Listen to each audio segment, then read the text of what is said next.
Welcome along. It is the Hurling Pod. Cork are the new kings in Munster. Provincial champions for the first time since 2018. Limerick's 7-in-a-row bid coming up short in the end. It was ended by the Rebels. A 3-2 win on penalties, which again has sparked the discussion as to whether that's a fair way to end a final, particularly when there's silverware on the line. But at the Gaelic grounds, we had a night of high drama and excitement. Some people may be arguing about the quality, which we can tease out with the lads in a few minutes. The Leinster final, though, not as dramatic. Pretty anemic final in the end. Kilkenny securing their 6th successive crown there, despite a rally from Galway around a 30-minute period where they scored 1-6 without reply. But Kilkenny were able to get a third goal late on to just seal the victory. That's Bob O'Keefe, number 77 for the Cats. They've now got a break, like Cork, for 4 weeks, and they go straight into the semi-finals. But the story of the weekend was probably the first game which took place at Croke Park, and the hurling story of the summer, I think, as Kildare, they're back in Leinster for the first time since 2004. In their first ever Joe McDonagh Cup final, they won it, and won it very comfortably by 10 points against Laois. So Brian Dowling's team now going back-to-back in terms of promotions. Christy Ring last year, McDonagh Cup this year, and they're off to the Leinster Championship for next season. Delighted to say we've got Paul Murphy here. Paul, how are you? How's it going, lads? I'm going to call James Skehill, James Liam Skehill, and it'll all make sense a little bit later on in the podcast. Skehill, how are you? I'm good now. Your middle name isn't Liam by chance, is it? No, it's Michael. That's all right. So how your man drew comparisons to Liam, I'll never know. Anyway. Don't worry, he's new to the pod. He's going to learn along the way that your name is not actually Liam Skehill. Liam, come here. If you call me Jack, John, Jimmy, Liam. No, What's wrong with Liam? Yeah. You may as well call me Nelson. Stay tuned for later in the pod. We'll explain all that. We're not going to make the preamble half as long as last week because, as we'll explain when we go through the comments, it's split opinion, and split opinion properly this time around. Before we dig into it, Skell, you watch these games in a slightly different experience. So you were on holidays, which meant that you used a slightly smaller screen to watch the games this week. Yeah, when you say different experience, it was an experience of pressure, frustration. So I was in Central Parks over the course of the weekend. Fabulous facility, mind you. But you just can't get to sit down and watch a game in the sports bar when there's 3 kids around you. And they have no interest in hurling. All they want is the pools and the playground and chippies and this and that. So, yeah. So both games were watched on the phone, which was okay. The Sunday one I can watch that on the phone because it wasn't half as like the Saturday one was a killer. All I wanted was in Central Parks was a sports bar, right? And there's I think they counted like 16 screens. That's how big the main screen is. All I wanted to do was be in the middle of it, but I couldn't because. The youngest one was just, terrorizing the place. So watched it on the phone. Yeah, so I have wrinkles in my forehead after the weekend. Great facility. Thoroughly enjoyed it, Will. I have to say that. Did you have to remortgage the house to go? No, it's a great spot, but it's like €1,400 just for the accommodation for 3 nights. Oh. And it was way too overpriced. It was way too overpriced. If you go in now, and I brought the girls for this. They wanted. Look at. I'm soft as shit now when it comes to the girls, right? Right. Whatever they want, they get it. If we're away on holidays, they get whatever they want. They could ask me for, I don't know, that car over there that I wanted. Sound. I'll make a man an offer. Okay. But it's so they asked for this thing where they wanted to make their own teddy bears. Okay. 3 teddy bears, 10 minutes, €99. Whoa. that is steep, So let's just say you want a good few pound going there. Bring money. There you go. You thought your man was ripping you off when he was charging you for towels last year when you went abroad. Yeah, they won't even give me spare towels here either. Oof. Yeah. Right. Save some for the members pod. We'll get there because we'll get blamed for not talking about this. Because Paul Murphy called that Munster final one of the greatest games of hurling that there's ever been. Credit to both teams. That was immense. A few people, and I kind of anticipated this when I saw a bit of the blowback after the final. To me, I don't understand why there was blowback, Murph. Because even if Limerick and Cork were maybe not at their perfect, efficient level, or in some cases maybe not playing quite as good a hurling as they are when they're at their absolute pomp, mistakes make for drama and make things interesting as well. The wides, the players getting tired, even Tyler Walsh having to be replaced by James Owens, it all just kind of added to the experience of what we were watching on Saturday. And for me, a game doesn't have to be perfect to be exciting. Yeah, I completely agree. The skill, you could have a game that's full of skill, but be absolutely drab and be a pure drag as well. Like for me, the excitement value of what we got the other night was unbelievable, and I absolutely wasn't perfect. Like, you know, Limerick started off striking a few wides. There was wides on both sides. Like Cork won't be happy with the amount of wides they hit. There was miscontrols. There was everything. But like, let's say from positives, I thought the defending was outstanding the other night. Like there were so many interceptions. There were so many. Like when I was watching players defending, not just the defenders, midfielders and forwards, tracking back, tackling, hooking, blocking. You know, Thomas Welsh let the game flow. So there's big hits in it. Now, absolutely, people will look at it at times and say, Cian Lynch's one, for example. Now, we got a free just after for Cork lads run in, but it was a shoulder to the back. Okay, yeah, completely. And there was absolutely as well, there was frees that were missed. But in terms of the excitement and what we got as a spectacle, like for me, the big thing taken away from this game was that we were looking at it going, how close can Cork get back to Limerick? Like it's too much to expect them in 3 weeks time, in 3 weeks to go from a 16-point defeat to actually go and beat them. That was in my head. It was like, that's, you know, a bit of a stretch. But it wasn't just a case that Limerick wilted at any stage. Cork just stayed going and going and going. And I saw a completely new side to this Cork team. Like, I mean, I really believe they've added another level to their performance by like the Gaelic grounds, Munster final, stopping Limerick, winning 7 in a row. Like that is incredible.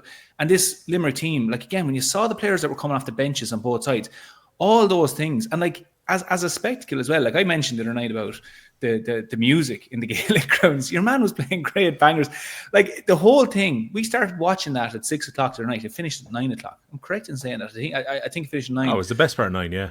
Yeah, it was 3 hours of absolutely unbelievable hurling. I appreciate the penalties as well, and I know that's a conversation we'll get onto the penalties, whether people think it is a fair way or unfair way. I know the prevailing wind is people think it's unfair. But nevertheless, right, put that aside. That was really exciting to finish it in because you still had absolutely no idea what way it was going to go. And again, another conversation is people say, oh, is it fair or unfair on players? Whatever. What we got the other night was a huge, unbelievable package. I sound like Donald Trump and I'm saying that now, but it was just a great package. And I will accept when I put it up. I was putting up a very positive tweet at the time. But yeah, maybe I was a bit excited. By putting it up. But like at the same time, I was looking at it going like, what a brilliant match. Like as good as I could have expected that to be the other night, I thought with Cork missing a few players, that they would put up a good fight, but that this Limerick team would just be too powerful on the day. I think that basically sums up what we said last week.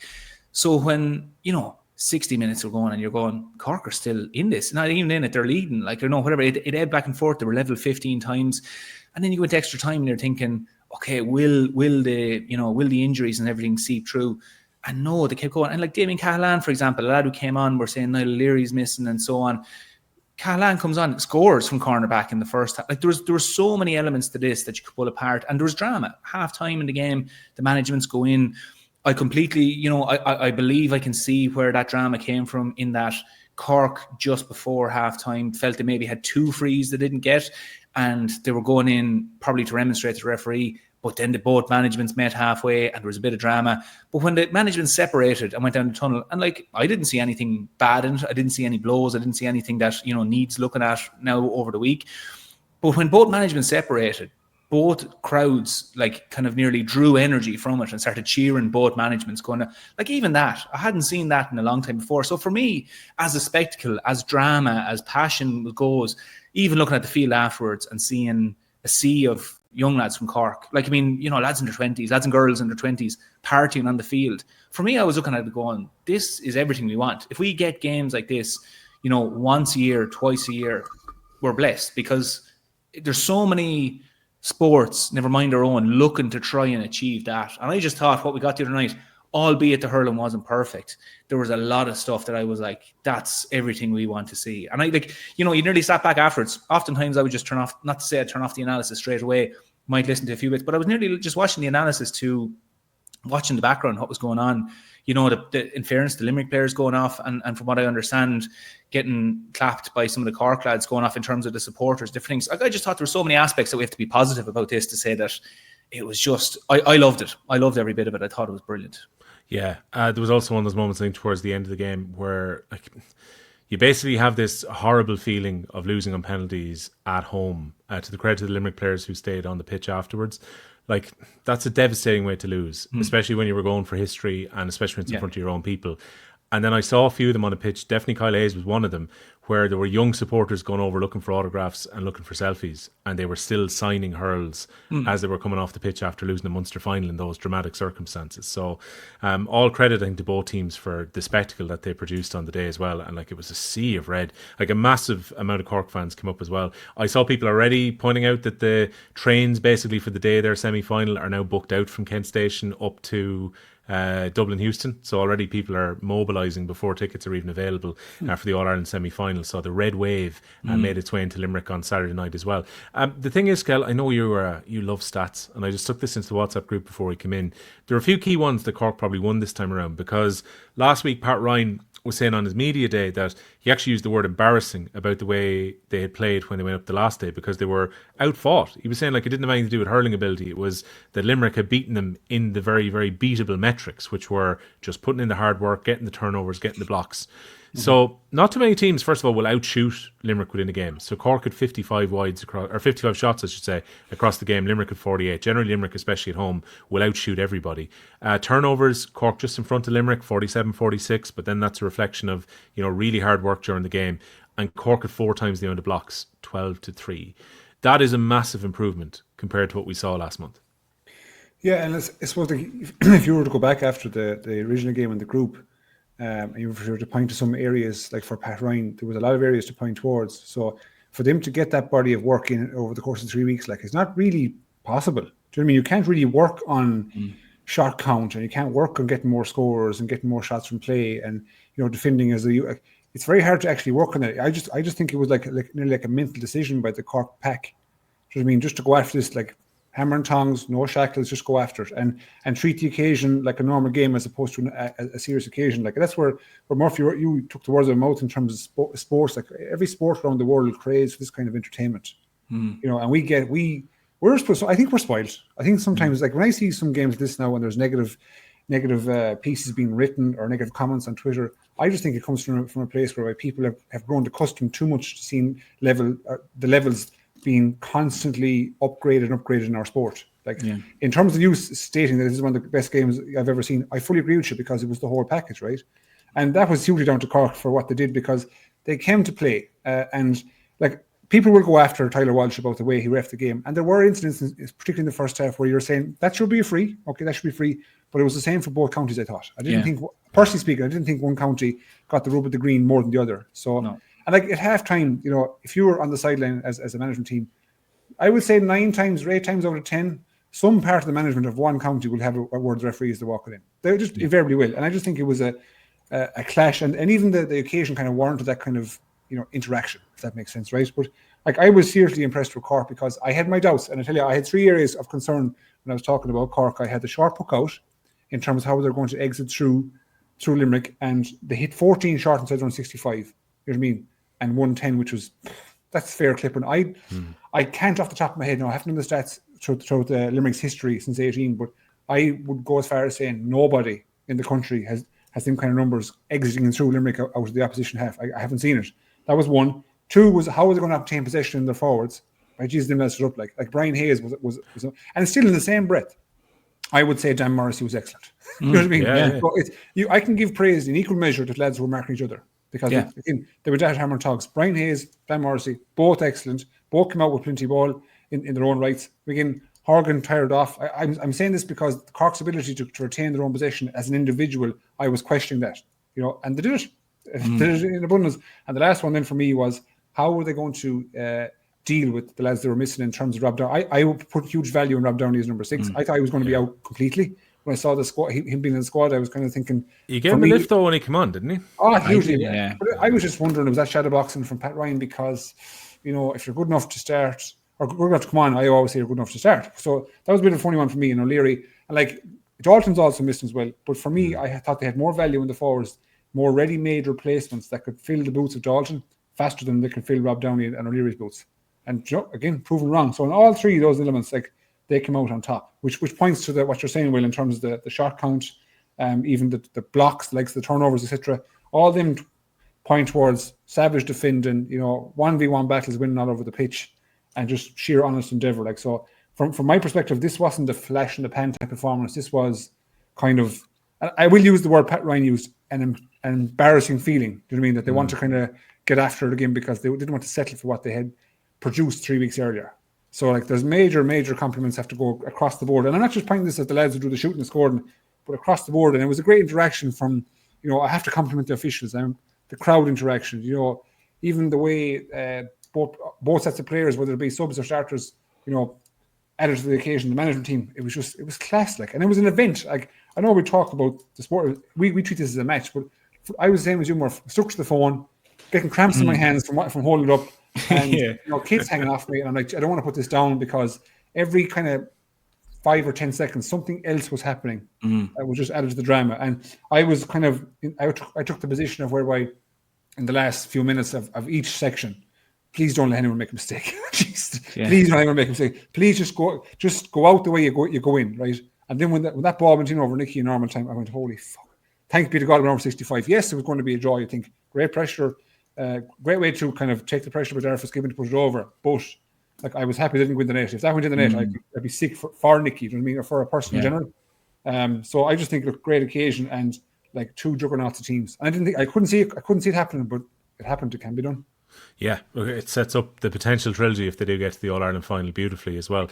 Christy O'Connor, really good in the Irish Examiner, by the way, on the Cork puck out. So he's pointing out that when Cork had that wind behind them, especially in the first quarter, they saw that Brian Hayes was actually picking off quite a bit of ball. So Patrick Collins kind of repeated while it was working, and that Hayes came out with 4 or 5 catches very early on in the game.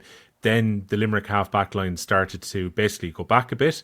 They were cutting out the long puck out, and Cork had to show that bit of variety. And he was pointing out then that basically Shane Barrett started to get a bit more space, and then he moved around. And when he started to move around, particularly with Healy kind of dropping into that 11 channel, Cork got a little bit more out of their forwards this time around compared to a few weeks ago where they just couldn't penetrate in behind the defence at all.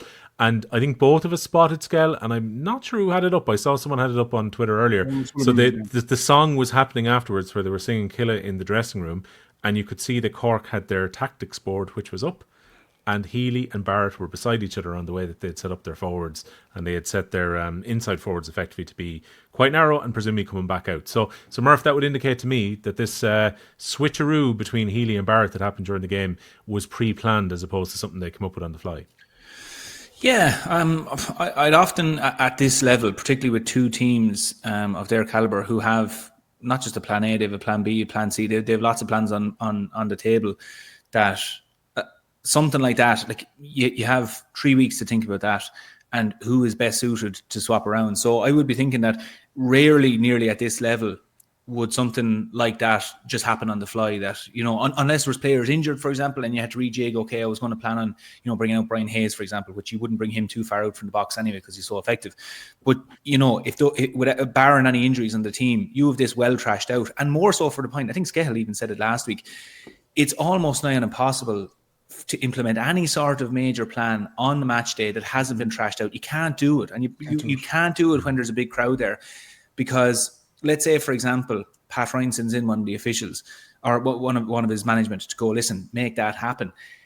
If they haven't already trashed that out with the players nearly, if you're coming out there and you're Dermot Healy and you hear, what? You want me to go to centre forward and tell Barrett to go in? Am I hearing that right? Because, that's the first time hearing of it. It generates a little bit of confusion. So if anything, you plant the seed with the players before to listen, this may happen. And as well, it's to instill confidence in players, because you go to him, listen, if we move Barrett away and you come out and whatever and say this to Healy isn't thinking, oh, I'm playing bad and they're trying to bring me into the game, or vice versa. Barrett isn't going, am I not getting any traction here? You plant a seed, say, listen, regardless how this game is going, after 15 minutes, we're going to move you around, or we're going to do this, we're going to do that. Nothing to do with how you're playing, but we want to keep asking them questions. So there's several reasons as to why you wouldn't do it on the fly. Now, generally, unless Limerick threw something completely at them where they're like, we weren't planning for this, and we need a very simple solution whereby you go out and you tell one of the players, listen, stick to him and follow him. You have the legs, off you go. But anything any more technical than that, it has to be trashed out before it. So I completely understand that they decided, right, Kyle Hayes, there's a man there, and that area we need to target. If we have a plan there, that has to be trashed out with the boys before it, so their head isn't in the muddle when it does happen and when we try to bring it into the game. Yeah, so as well when it came to Barrett, he got 4 shots off in the second quarter of the game. He scored 1-3 and he also set up another point as well. So when he was getting on the ball, he was meaningful with the possessions that he picked up as well, which proved to be very important during the game as well. Skehill, if you want to take up the referee point here, right? I know you said a few moments ago that you said neither team could feel more aggrieved than the other with the way that Tyler Walsh called the first half. The only one thing is there were 6 frees in the entire first half, and then 6 frees and a few cards at the start of the second half in the first 10 minutes, which felt like there was maybe a slight change in tone with the way he was refereeing. I was listening to Barry Kelly, who was on the RTGA podcast earlier on, and he was saying it was very possible that 2 more experienced referees in Liam Gordon and James Owens could well have had a conversation over the cup of tea at half-time and said, look, I think you need to kind of lay down the law here. To me, it definitely felt early in the second half there was a slight change in tone in how the game was being refereed.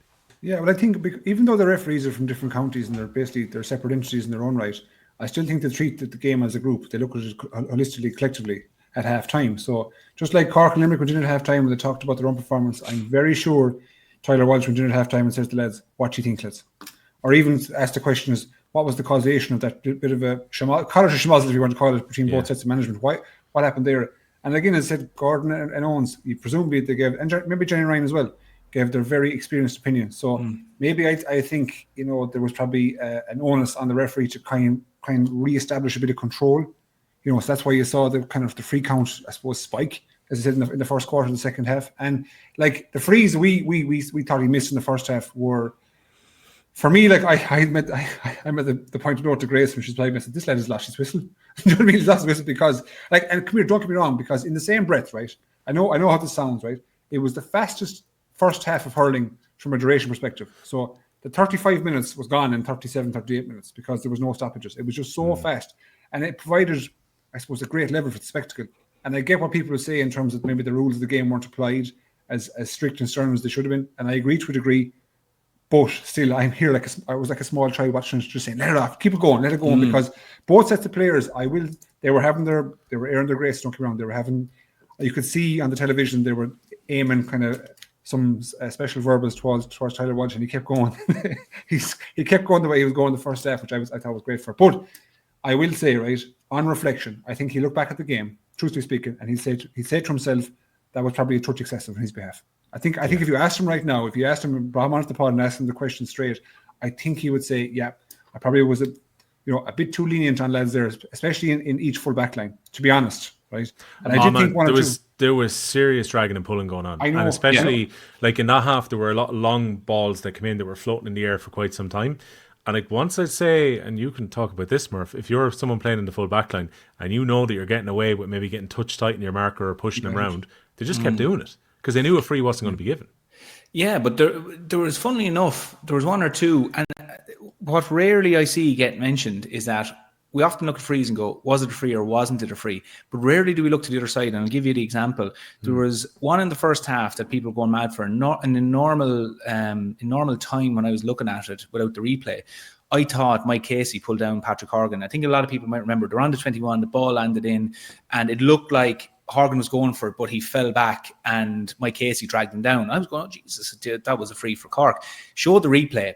And Huggy was doing the forwards thing. I've played with many a forward who does it of, I'm getting wrapped up here, but you're doing more of the wrapping than the back is doing. And he fell back. And Mike Casey didn't do anything. And it actually was an indication for Mike Casey, because I hate when I see them frees happen, because clever forwards will do it, where they're going, there's an arm in here. Well, I'll maybe use that arm to my advantage and I might get a free out of it. Sure, Galán did that as well at one point. He anticipated the contact and... Yeah, so there was a few of them. So, Skehill said it. There was lots of stuff that happened, but it balanced out. I didn't go at any one stage at a period of the game, let's say, before half-time, I thought, Cork can feel aggrieved there of two of them. Go to the second half, and Limerick can feel aggrieved there over two. But I was thinking at the same time, they're nothing major. There's nobody dead. It's fine. And also, I don't feel as a neutral watching this, he's being unduly hard with anybody. I think of another one down the corner where, nobody dead. There's nobody dead. Barry Nash pushed Healy out over the line. If you wanted to be, really, that was literally on the corner flag. If you want to be really defensive over it or really sticky, you could say, it's a free in for Cork. But the play just played on. That was strength on wouldn't it? That was strength, though. That was strength, though, wasn't it? It was strength, but to me, I just think that another day, another referee would have blown that up and we have another stoppage in the game where really it was just, two lads going jostling. And let's say again, Cork could feel aggrieved for Shane O'Brien's goal. Just before that, on the 45, they were attacking. There was another day a referee would call it a free. It's not called. It goes up. Gillan kicks the ball out. O'Brien gets it, hangs it up. Cork there. So like at each segment, you could pick a little moment where you're going, okay, Limerick here, Cork there, whatever. When you look at the game as a whole, Thomas Welsh contributed to it enormously in a positive way. And even to go back to the point, I think that's great refereeing as well, where, if the lads go in a half time, they say, listen, maybe you could dial this down a notch here because someone's going to pull a stroke. That's good refereeing. Like, and that should be encouraged as well, where you go in, okay, lads, how did that go? Like, that's what the officials are there for, because they're removed from the game also. They have a really good view of it. So I just think that, like, I agree with Skehill there. Yeah, it was a little bit overzealous at times. But overall, you'd say the refereeing was really good and it was consistent and it contributed to the game. And like I even looked, and this is the last point I'll make. Of course. I even looked at Twitter afterwards, and it is the thing of, it's very hard for supporters to try and remove themselves for it because you're. And I was watching the Kilkenny game yesterday, looking at it, going like, I felt aggrieved of certain things that were happening in Kilkenny, and I was going, but I'm in the Kilkenny camp here watching this. Of course, I'm going to be that way. When you stand back in the co-light today and you ask any neutrals watching the Cork Limerick game, I would say no neutral will come off and say that one team got a little bit better than the other. If you're outside the camps. Do you ever look at Twitter, lads? I always find that with supporters in either camp, depending on what, regardless of what the result was, that they get very, very high on the win and very low on the lose. And the emotion that's on Twitter for the next 24 hours directly after a game is a notch that they would never really have in normal time. Do you know what I'm saying? Yeah. So yes, Sunday morning, Sunday afternoon, the emotion is still a bit high between Cork and Limerick. I think if you fast forward now onto this Friday coming, it'll be a different kind of landscape entirely. I just think people get very animated over their own county because they can't cover their bias. And I get that. Yeah. And we all have them. It's just whether we're able to regulate them or not. That's the thing, I just think, most of the things that will be said in the immediate aftermath after a game, when it's on a high stool somewhere, gets forgotten about fairly quickly. The internet's kind of written in ink. So therefore, it's probably not the best idea after your team has won or lost to go, I'm going to go on social media now. And I'm going to actually vent all my frustrations about this. One of the lads, I'll just throw in this. One of the lads texted me yesterday from work because I put up the tweet just saying fantastic. I was like, oh, positive tweet. What could go wrong here? But Twitter is the world. God forbid a man to be positive on Twitter. But there were lads trashing out underneath it. And I'll be honest, I just put it up and I was like, listen, I'm not going to get involved, because you could see people getting in arguments underneath it. I was like, listen, that's not what it's there for. Fine. So I just removed myself from it and I didn't look at it. But one of the boys texted me, one of the lads from work texted me yesterday, and he said, geez, I'm really amused of the lads abusing you underneath it. Like, basically saying like, oh, you're wrong and geez, that's ridiculous and so on. But my analogy to him of how I explained it, I'm not going to go into any army talk here, but we have a weapon in the army, and this particular weapon is referred to as a fire and forget weapon. So once you fire it, you just get rid of it. So I was like, that's what Twitter is. You fire and you forget. Walk away from it. Let them argue if they want, but do not get involved in it and do not take it to heart, because like in any of those forums, like for example, if you went, congratulations Cork, fantastic winners, and this is not getting into the whole Twitter whirlpool hole, black hole it is, but if you put up Cork, congratulations, fantastic winner, blah, blah, you've just created a platform for people who are very emotional after a game to jump in and go mad. So that's why I was just saying that the whole web thing, I just kind of, depending on the platform, just walk away like an action film. It's blowing up behind you and you're just walking away. You're the action hero. But you're the Joker in Batman, though. That's exactly it. You're just pressing the button. You're just tapping the oak going, yeah. There is no fire and forget when it comes to Twitter, by the way. Poor old Aidan Leahy, who does a bit for Clubber, and I think he used to work for Red FM once upon a time and was a Radio Kerry for a while as well. Basically, 19th of April, it goes back to the very first game of the Joe McDonagh, and we'll talk about Kildare in a little bit. Kerry beat Kildare in the McDonagh Cup on the opening day. They were just up, obviously, from the Christie Ring. And Kerry started the season well. And poor old Aidan stuck up, Kildare still can't win a game in the Joe McDonagh with all their roaring and bawling and crying. An awful lot of the guys who were on the Kildare hurling panel waited to take their revenge and waited until yesterday after they picked up the Joe McDonagh. Yeah. And basically, there's pictures up of them on the team bus with the cup in hand and Aidan's tweet. Jeez, he got lit, didn't he? Look, he's taking it in good spirits, though. We'll say that. But you have to, though. But if you have the, I suppose, the cojones to put up that tweet, you better be ready for the backlash. Like, Yeah. You know, you better be ready for it. And if he engaged in a negative manner, then towards his own tweet after that, he's a sorry man, but he took it in good faith. I think just a bit of crack, like, you know. He laughed it off entirely. By the way, there was a slip up by me last week, which I'm going to hold my hands up on. A couple of Kildare people were straight in contact, I think, within minutes of the pod going out last week, and were like, "Oh no, there's no Limerick relation to David Coulter whatsoever." And again, he shot the lights out at Croke Park yesterday. And earlier on, I got a tweet of David Coulter in a Limerick jersey with the McDonagh Cup. So the guys are obviously having a bit of crack with the old inside jokes on the Kildare panel afterwards as well. And if anyone wants to watch it, it's on Off the Balls TikTok and the GA account on Instagram as well.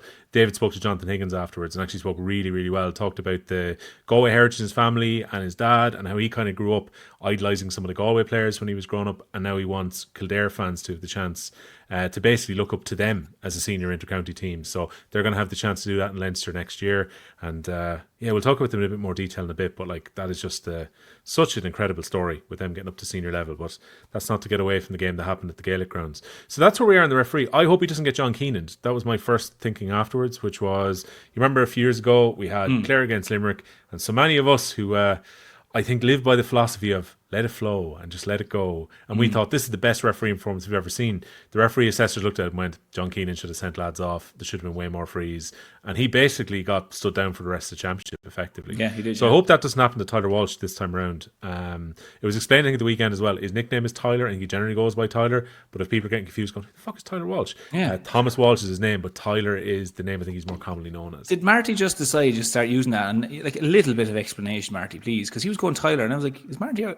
Does he know? Does he have it wrong here? I always thought it was Thomas Walsh, but I saw it was explained over the weekend, so I'm happy to go with either. But just in case anyone's gone, who are these lads saying? Who the fuck? He sounds like a quarterback or something for a high school team in America or something. He gets drafted very high up as a quarterback, perhaps.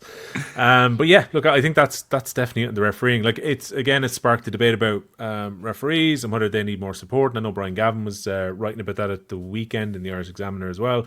Particularly when James Owens had to come on after Thomas Walsh cramped up. And I think that's perfectly understandable. Like Patrick Horgan, one of the fittest players around, even in his advancing years, was in his tracksuit afterwards. Like, guys emptied the tank and just had to come off during that game. And even though the referee mightn't be taking as many hits as players are on the pitch, they're still, getting through quite a bit of work rate on a game like that on a warm evening in the Gaelic ground. So, I thought he did a good game overall. I thought, credit to James Owens, that also was not an easy thing to do, where you have to step in. And even though he's involved in the game, I often wonder if you're there and you're trying to keep check of everything.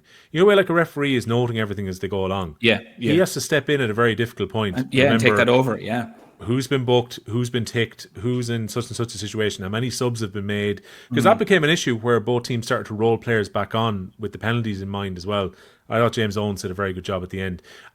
Brendan Cummins, Murph, explained last night in the Sunday game. So I'd seen all three games, but I just I'll treat myself to the Sunday game because I knew we were doing Monday.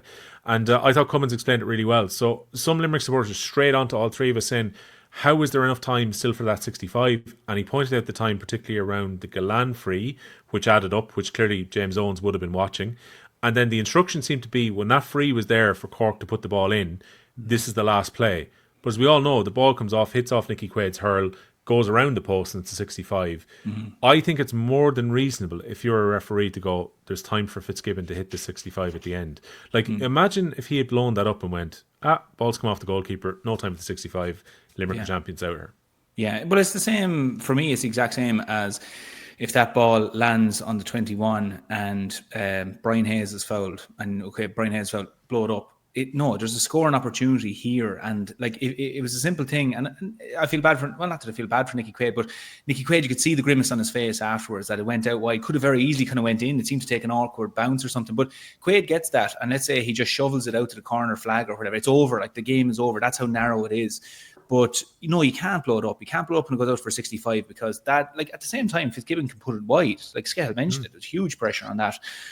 Shooting into the Limerick end as well. Like, I mean, the wind was in his favour, but, like, nevertheless, the wind can nearly put you off and overcompensate and all these different things. But, no, like, I fully agree. Like, when I was watching it and the foul was given and Galan stood over, I mean, in my memory, and I didn't see Brendan Cummins say it on the Sunday game, but there was about a minute or so because I was watching one of my friends from Limerick, and I was saying to him, because he was going, once it's poked out now, I was like, no, there's another play in this. There's 40 seconds there that at least But in Gillane, naturally, if you're a free taker, you waste as much time as you possibly can there. Because it did feel like one of those moments, Murph, when when a foul happened and it's in scoring zone, every team will do it. You'll take as much time as possible because you kind of assume the referee is not going to add it all on. Yeah, you're doing two things. You're doing that, absolutely, hoping that in one way the referee won't too over much compensate for the fact that you're taking time. But also then as well, like you're taking a free and you're looking back down the field going, are you all ready now for this puck out? Because you can sit back as far as you want. You do whatever you want. So it's benefiting your defenders. Whereas if you take that quickly, you're given disarray in favour of the opposition team. So there's lots of reasons why, and he's dead right to take his time standing over that, put it over, make sure everyone's set up down the back. Because even at that stage, you don't even know if there's lads cramping behind you at that stage of the match and etc. Just so many parts of it. But he's 100% right to do it. But again, it was good management of the time to recognise that, okay, stop the clock here now. This is going to take a while. And look, there was a little bit of fortune there for Cork that the ball just bounced the right direction for him, went out for 65 and they get that chance. But that's the only look there involved for Cork. Skehill, there was only one thing that was a little bit on Limerick-like within the game. And that to me were the wides when opportunities presented themselves in extra time. So extra time, we have talked about how Limerick are brilliantly efficient and generally they will kind of out-efficient every team that they play against. Limerick had 7 wides in extra time. Cork had just 1. That's quite on Limerick-like, isn't it? It's very, I suppose, when we're talking about Limerick, the possibility of getting beaten, we do always throw in the phrase, Limerick might want to have a bit of an off day. Yeah. And I'm not saying that Limerick had an off day. I'm just saying the standards that they've produced and we've grown accustomed to over the last number of years, they weren't hit, they weren't reached. And a lot of that has got to do with opposition, of course, because we talked about Cork's aggression and tackles, and that takes its own toll on players. That takes its toll on players. So yes, the scoring opportunities were there, but the fact that they weren't taken is like a culmination of everything that's gone on over the last 80 minutes, whatever you want to call it. The only one I would point towards and say, geez, that was probably one that he'll look back on is O'Donovan's one in normal time. That was one where he got 100 the far terror side and you say, this is it now. If he gets this is game over. But it looked like a tired shot, but it couldn't be a tired shot because he was only on the pitch a short while. So it just looked like a technical error. And he had popped a shot wonderfully not that long before that as well. It was almost like that got your sight in, and he was in such space and for a player of such quality. I was sure he's putting it over. Yeah, maybe I'm wrong, and let's correct me if I'm wrong here, but I thought when he got the ball, keep going, lad. Cut inside a bit more, narrow your angle a bit better, because it's very broad where you are in terms of out the sideline. Cut it in and then let off. But maybe he just felt pressure from elsewhere behind him, whatever the case was. But that was the only kind of shot where I was saying, like, Adam English had 1 or 2 as well. I was thinking, geez, lad, for a lad like him, yes, and we associate him being a sharpshooter and a great technical operator, but he had come through, such a heavy ordeal of work in the middle of the pitch. Are you thinking about the one scale particularly, which is in my mind here, that he was on the kind of camera side quite a bit back, around about the 65. There was a couple of players who were moving inside, and it looked to me like the pass was the better decision there. That was O'Neill. He said he had shot and it drifted wide. Was that O'Neill on that shot? O'Neill one, yeah. That was the again, one. That felt like one where he should have put inside. Because and the one then we got hooked as well. There was 2 there. Cahill took, and you're saying Adam English was available. English I'm thinking was over the terrace side, shooting at the Cork end. That one to me was fuck that for a lad like his quality. But again, I have to put huge value on the fact that he came through a war.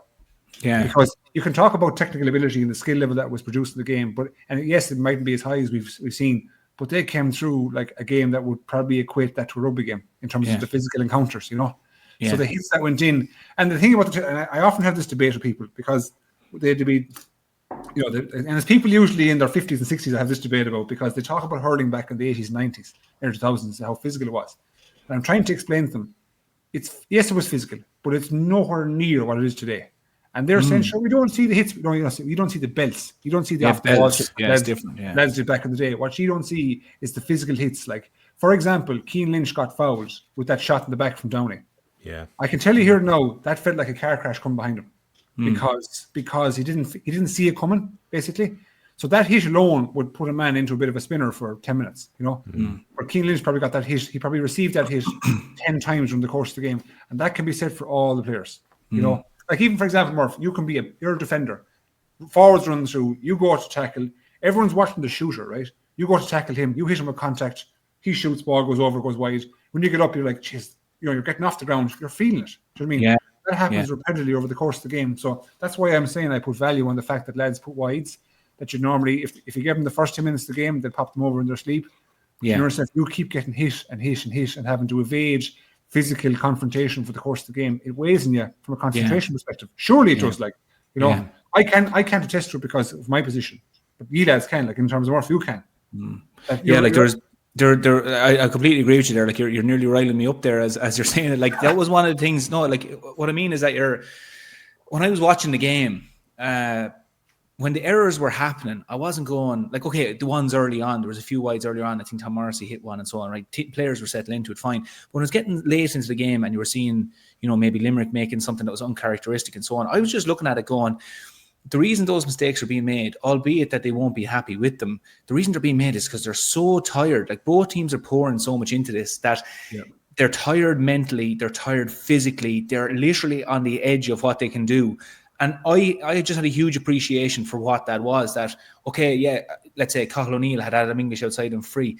Cathal O'Neill is tired at this stage. You know, he's after been hit hard. And exactly as you said, Skehill, if you were to get, the only thing you could equate it to, and it's nearly like a wash machine for people. Like you're running for a ball, you go in, you hit a tackle, you hit the ground, you get up, where's my man? There's my man. You run after him, you're changing direction, ball lands down, you rise the ball, you flick it off, you get another hit. It's so relentless that when people go, oh, geez, this player looked tired. This player, of course he's tired.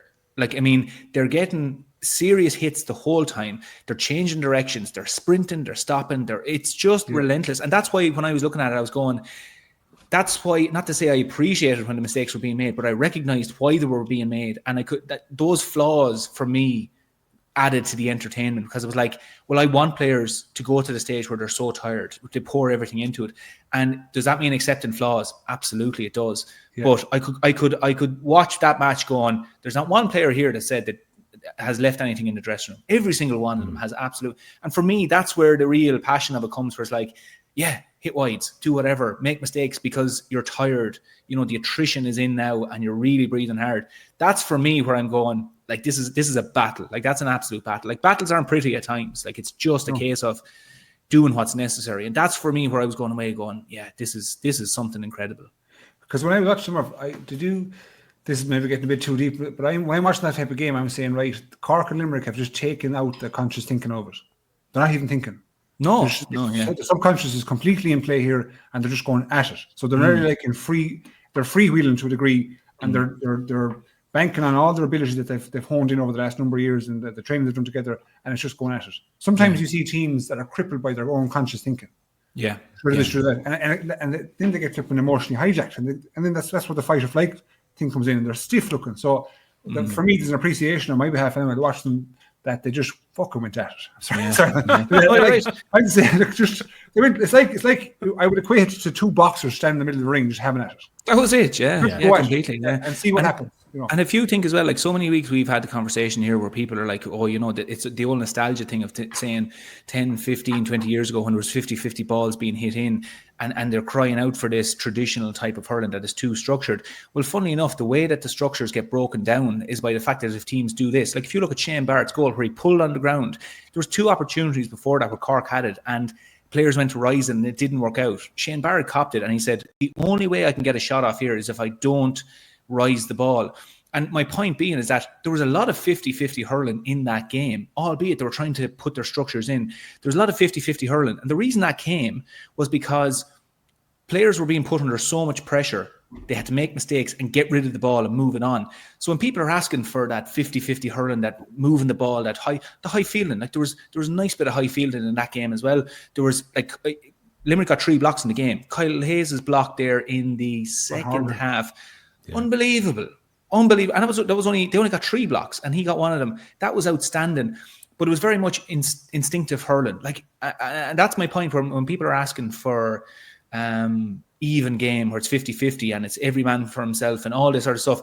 That's what we got the other night. And there's imperfections in that, you know, where players are battling it out to win the ball, that's, I think, what people want when they're looking for this old traditional type of hurling. And that's as close as we're going to get seeing that the other night, so.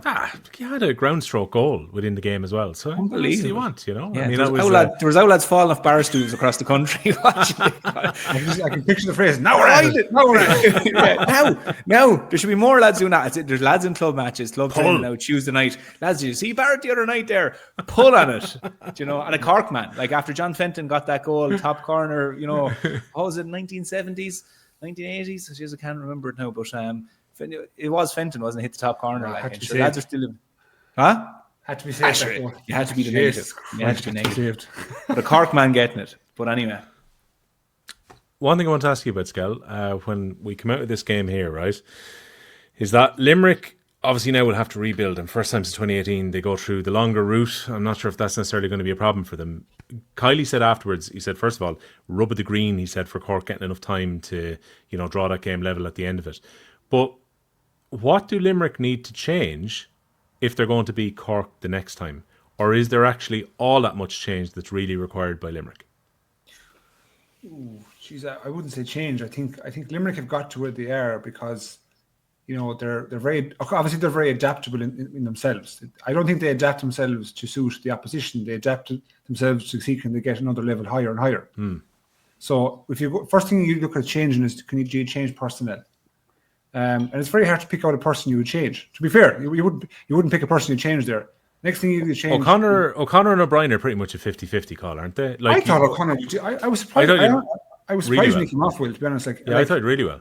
In the first 50 minutes, he had 5 possessions. Albeit he had a couple of wides, but did he finish with 1-1? Was that my count? 1-1? Yeah. Yeah, so he was effective, and it's not as if that he was getting turned over or wasn't making the ball stick. So from my perspective, from a personnel element, you're saying, right, we're not going to change personnel. Next thing you're going to change in system. So Limerick will never change system with not a flipping notion. And then you're going next thing you're going to change then is your training patterns heading into the next game. The training patterns have got them exactly where they are. So to answer your question in a kind of a roundabout way, I can't see Limerick changing. I just think they have to bring it up a level or notch or two in the overall sharpness thing. You used 12 blocks there, Will. I can't remember the last time Limerick blocked down 12 times. Freeze went wide. Some handle errors, shots that we'd associate them popping over. This will all come again. I'm not one bit concerned. And we know how effective Limerick are in Croke Park, albeit the last game was a loss. But I think the way the draw is coming will suit in the sense that it's most likely Dublin, isn't it? Yeah. On their side. Well, so Kildare pull off a shock, but yeah. Yeah, it's entirely possible in today's world. So let's just call it for argument's sake of the minute. They're playing Kildare, okay? Kildare, right? Look, it's Dublin or Kildare and then Kilkenny. That's the route back to the other. But I'm trying to bring the old fish hook there, Will. Go on, fish away.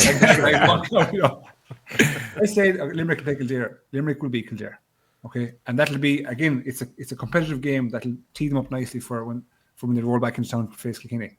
And that, again, we've seen what Limerick done to Kilkenny in the past. That's the levels they can get to. So in terms of change, Will, I don't see anything changing, to be honest. I just think they have to get a little bit sharper. That's it. From their own levels. Here's me talking as if, but their levels are levels that we've never seen another team produce. Even the level that Cork actually produced to draw with Limerick, might I say, to draw with Limerick at the weekend, is a level that, let's say, Limerick were at an 8 out of 10 performance for themselves, to be honest. Yeah. Would you agree with there? I was about to say, it's not like they played badly. This is a game where if the penalties go slightly differently, we're talking about, Limerick found a way to win again and they've seen off this great Cork challenge, and that's the discussion by comparison. Before I talk about the impacts on the bench, because that was a big part of the game too, what did Cork do, particularly in the second half, Murph, that they certainly didn't nullify him, but maybe were able to restrict Cian Lynch's influence a bit more? Because I thought in the first half, he was moving everything around for Limerick, played a lovely ball in for their goal as well. But then the second half, Cork seemed to get a better handle on him. That guy is too good to try and stop, but they got a better handle on him, is how I'll put it. Well, first of all, from my reading of it, Kieran Joyce basically stayed on him for the whole game. Did he? Did he? Or he didn't hand him off? Yeah. Kieran Joyce had a mighty game. He really had a mighty game. There was a few interceptions there that Kieran Joyce made, and it was so impressed. And bear in mind, I'm not surprised in the standards of Kieran Joyce. He's an outstanding hurler. But so many people questioned, can anybody? And even the talk before the game, I was listening to the analysis basically saying that you can't mark Cian Lynch. And it's a fair statement for that man. He's absolutely outstanding. But it was more of a systematic thing. The man couldn't breathe. When it was a case of he was getting the head up, there was swarms of people coming in around him. And like, that's not as good as Kieran Joyce is and was on him. There's a bit more value placed on closing down Cian Lynch than there would be other players because of what he's capable of doing. So it seemed to be that Cork had an understanding, like Cian Lynch starts at centre forward, but he shoots to the sideline towards midfield and also towards his own centre back position to loop back and pick up balls and bring lads in. So when he goes to the sideline towards midfield, he picks up a ball and you see then lads are shooting through, let's say, from that 7 position where they're going on, and he pops it off to him, and he has that touch, he has that kind of deftness of hand where he can just pop it off, and he links the play there. But they were obviously, Cork were completely obviously of the mindset that, lads, this fella can't even get his head up. We just need to hit him and hit him hard. Fairly, but hit him hard. And I think it was typified of what did they do. If you look at it there in the, it was the free in the second half where that shoulder in the back came. I can't remember who hit him. I think it could have been Downey. Hit him in the back. They ended up getting a free in because the Cork lads, I think actually Kieran Joyce came in with a high hurl around the neck. But that just showed you of what their approach was that it was a case of hit and ask questions later, get in on top of him. And to be honest, if you're going to try and hurl Cian Lynch one-on-one for 70 minutes, you might win a few battles, but Cian Lynch is going to generally beat you there because he's just too much skill, too much work rate, his athleticism, he has everything.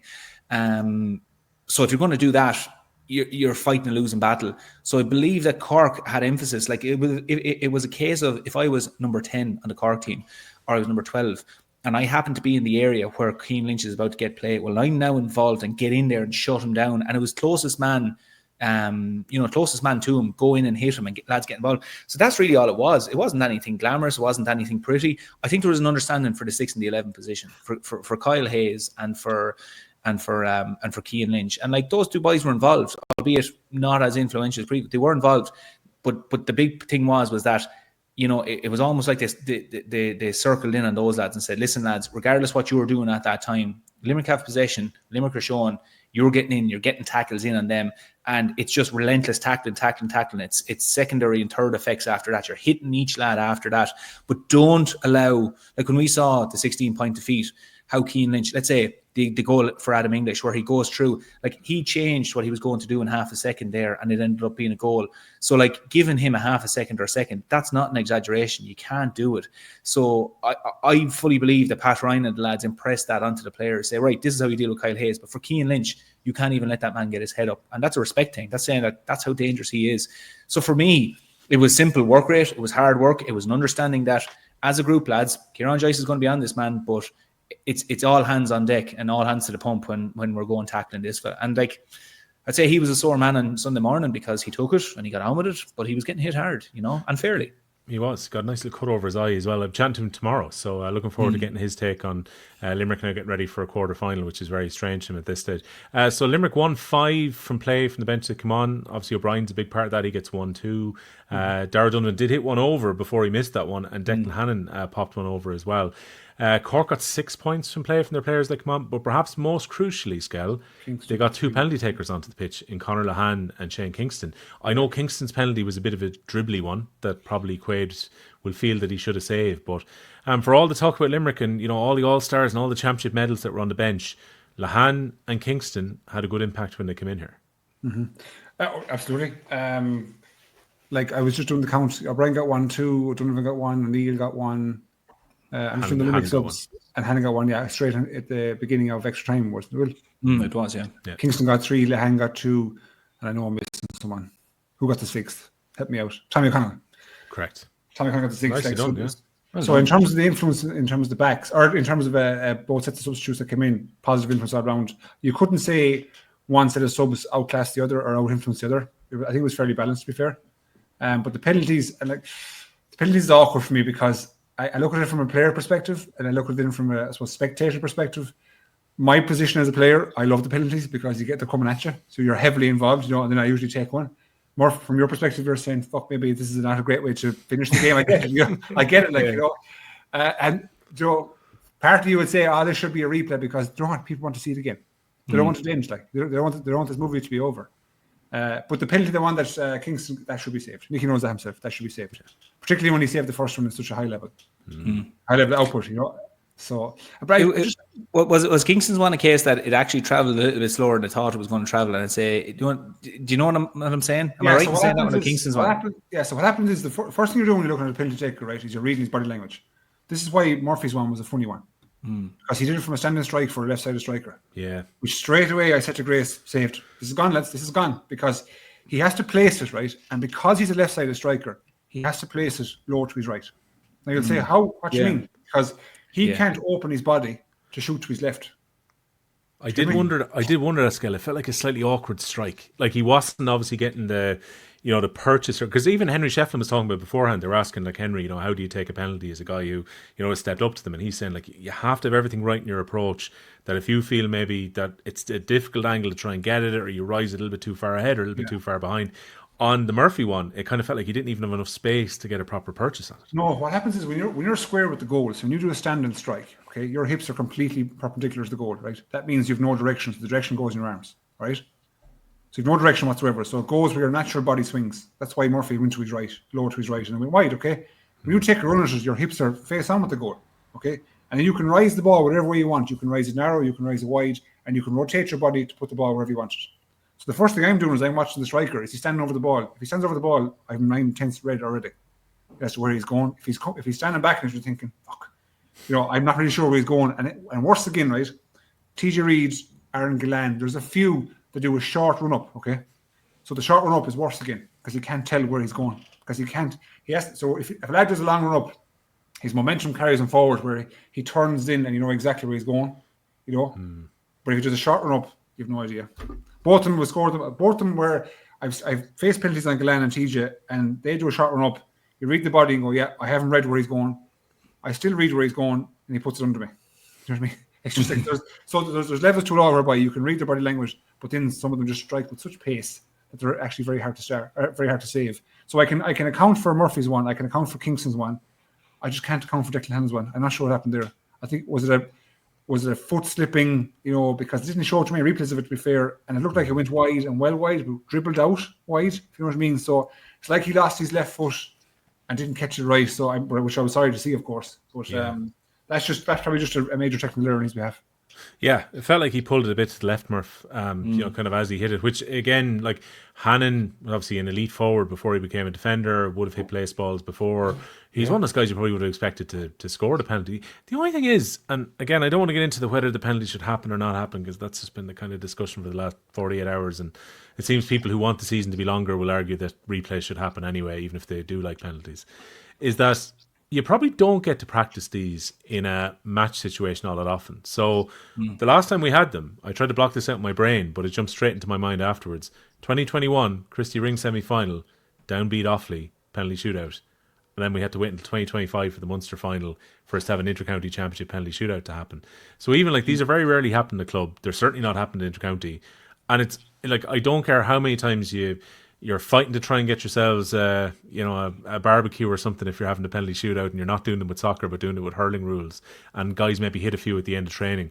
You can't replicate 40,000 people watching you with that pressure taking a penalty. They don't happen often enough. No, you can't. And if you do it in training, like let's say penalties would generally be thrown in, let's say, over the years. I'm not just saying since they came in 2015 for real. Changed it, yeah. Yeah, but like penalties would be used at training as a bit of crack at the end. Everybody steps up, takes a penalty, throw the keeper in, you have a bit of a sneer. Now, the thing is, when you're doing that, every lad and his dog is trying to hit top corner. And invariably, some lads will hit top corner because there's not a screed of pressure, all this sort of crack. Yeah. I agree, you cannot replicate that pressure unless it was a case where you have everyone in your own panel in training stand around absolutely shouting, going bananas at your man taking it, which it might recreate a small bit. But like, we had a penalty shootout with the club, not comparable now. We had a penalty shootout with the club last year in a county final at junior level. And county final is still important, but go on. Well, it is, but what I mean in terms of if it wasn't 40,000 people. But chatting to lads afterwards, like what lads planned on doing and what actually happened were two different things. Like we got to win a penalty. And the lad Dylan, I don't know if Dylan might be listening, Dylan roofed it. It looked impressive. It looked class. He hit the roof of the net. We won the county final. It was fantastic. We're over cheering with Matters. He went, I went to stick that in the ground and hit the roof of the net. It was just a pressure of the situation where he actually hit the roof. So the thing is about it, it's like whatever about a penalty shootout, even in soccer as well, the pressure of going and like the added effect of rising the ball, getting your body position right, and then like, you know, striking it where you actually want it to go. It's like in hurling, it's such a harder thing to do again. I'm not taking away from soccer. It's all the pickup. The hardest execution of the whole penalty is the pickup. Yeah, popping it just exactly where it is in front. Yeah. If you get your pickup good, you're good to go. So that man Dylan, his pickup went awry. Yeah, so that means the pickup went low and he had to go high. Do you get me? Yeah, maybe so. It's like, hey, I would admit it. I'd say, yeah, I meant to fucking admit it. Meant to roof it, yeah. Oh, Jesus. But anyway, There was the most assured penalty you'll ever see. He should never have admitted that whatsoever afterwards. There you go. Too honest for his own good. Penalties then. Can I ask the two of you where you are on them then before we kind of close off on the Munster final? What do you reckon about the Murph? Because for me, they're an imperfect solution in that this is clearly copying football. And we're going to have 5 penalties at the end of it. I don't know whether I prefer a free-taking competition. I'm not sure if I'd prefer some guy running in from the 45 and the goalkeeper can come out like a madman and try and stop him, or what that might be. Something like that, something slightly different. Again, listeners, in the comments on whatever podcast format you're on or on the YouTube, give me a better solution than penalties, or tell me that actually penalties are perfect, because the hurling penalty is relatively new. So Nash 2013 meant they had to go off and rethink these. 2015 they come back with the new 1-on-1 penalties as opposed to 3 lads standing on the line. This is still fairly new, and clearly this is copying a football shootout as opposed to it being a hurling solution to a tie situation. So for me, I'd prefer if they'd looked at different things rather than penalties, but I appreciate that there are going to be times, and with the way the calendar is, you got to get things played. Where do you stand on a penalty shootout as a way to decide, particularly what I'm going to call a championship match in this case, where there's actually a title on the line at the end of it, whether that be a provincial final or if an All-Ireland final was to go to a replay and be level after extra time? Where do you stand on it? So anytime you get into the conversation of having penalties, you have to talk about the year as a whole. The reason the penalties are there is because at the moment we can't afford replays to knock on another week. We just can't. So you can't have the conversation about penalties unless you talk about creating space further down the line. And that is the conversation people are having now. It's the knock-on effect from it. So if we don't want penalties, we naturally now have to push the All-Irelands and all that back into August. That's fine if that's what you want to do. So if you were to say to me, the championship is going to stay as it is, right? Exactly. We're not going to move anything. Do you like penalties? I say, yeah. And the reason for that is because if a team, for example, and let's take Limerick and Cork out of the equation. Let's say you have a team, for example, who maybe don't have the strongest panel, but they're going well, and they get to a Munster final, and they draw the Munster final, and if you go to the following week, with every added game in that championship, they reduce their chances of actually winning All-Ireland because they can't afford the same players being on the field and the attrition to their panel and so on. People might say, right, you're getting too far into it there. But that's the way I'd be thinking if I was part of this championship and I wasn't a Limerick or Cork that had a really big panel.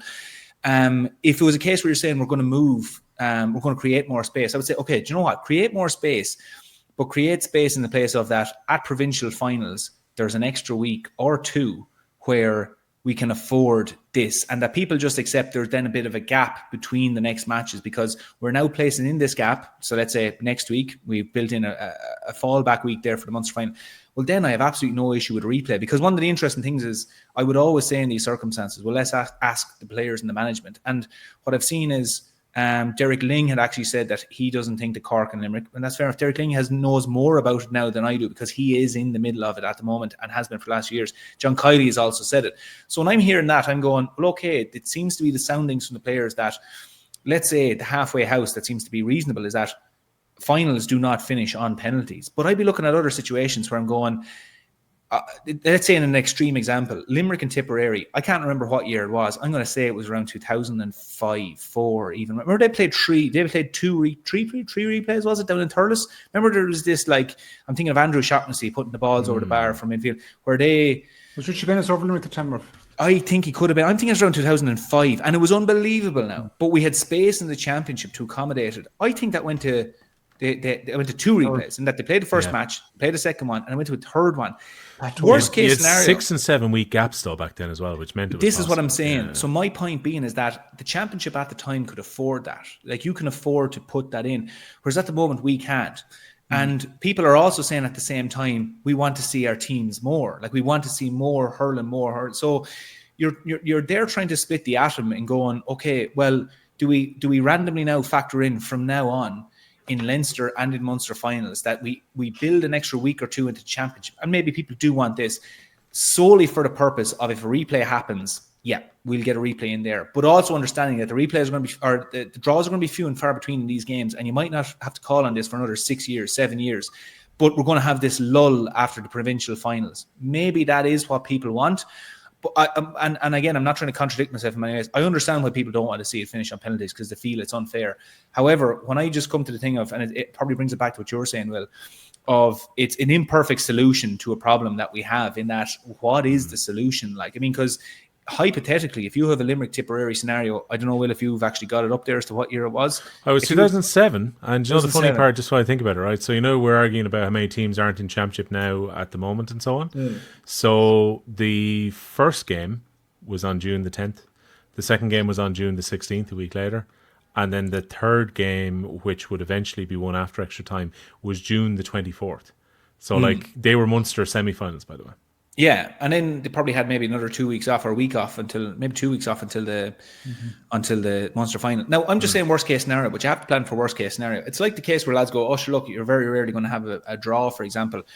We had no draws for 60 years in the All-Ireland final, and 3 came along at once, 2012, 13 and 14. So you have to factor in a worst case scenario whereby, are you going to absolutely, like, unless we add that space in the calendar, which I do believe is fully fine to do, and like, no team should lose in All-Ireland, for example, on penalties. No way should that happen.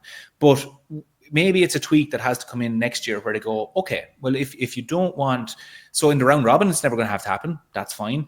It's really only talking then that we get to the stage where a replay of a provincial final, if in the replay they go to a draw and after extra time, well, we have to end it somewhere. So now you have your penalties, or an All-Ireland semi-final. That's another one as well, where you're saying, well, we have to finish that somehow, because again, if we have 2 weeks between an All-Ireland final and a semi-final, there's no space for replay there. So now you're in building another week into it. So for me, it's not a question of penalties. It's a question of building back in weeks into the calendar.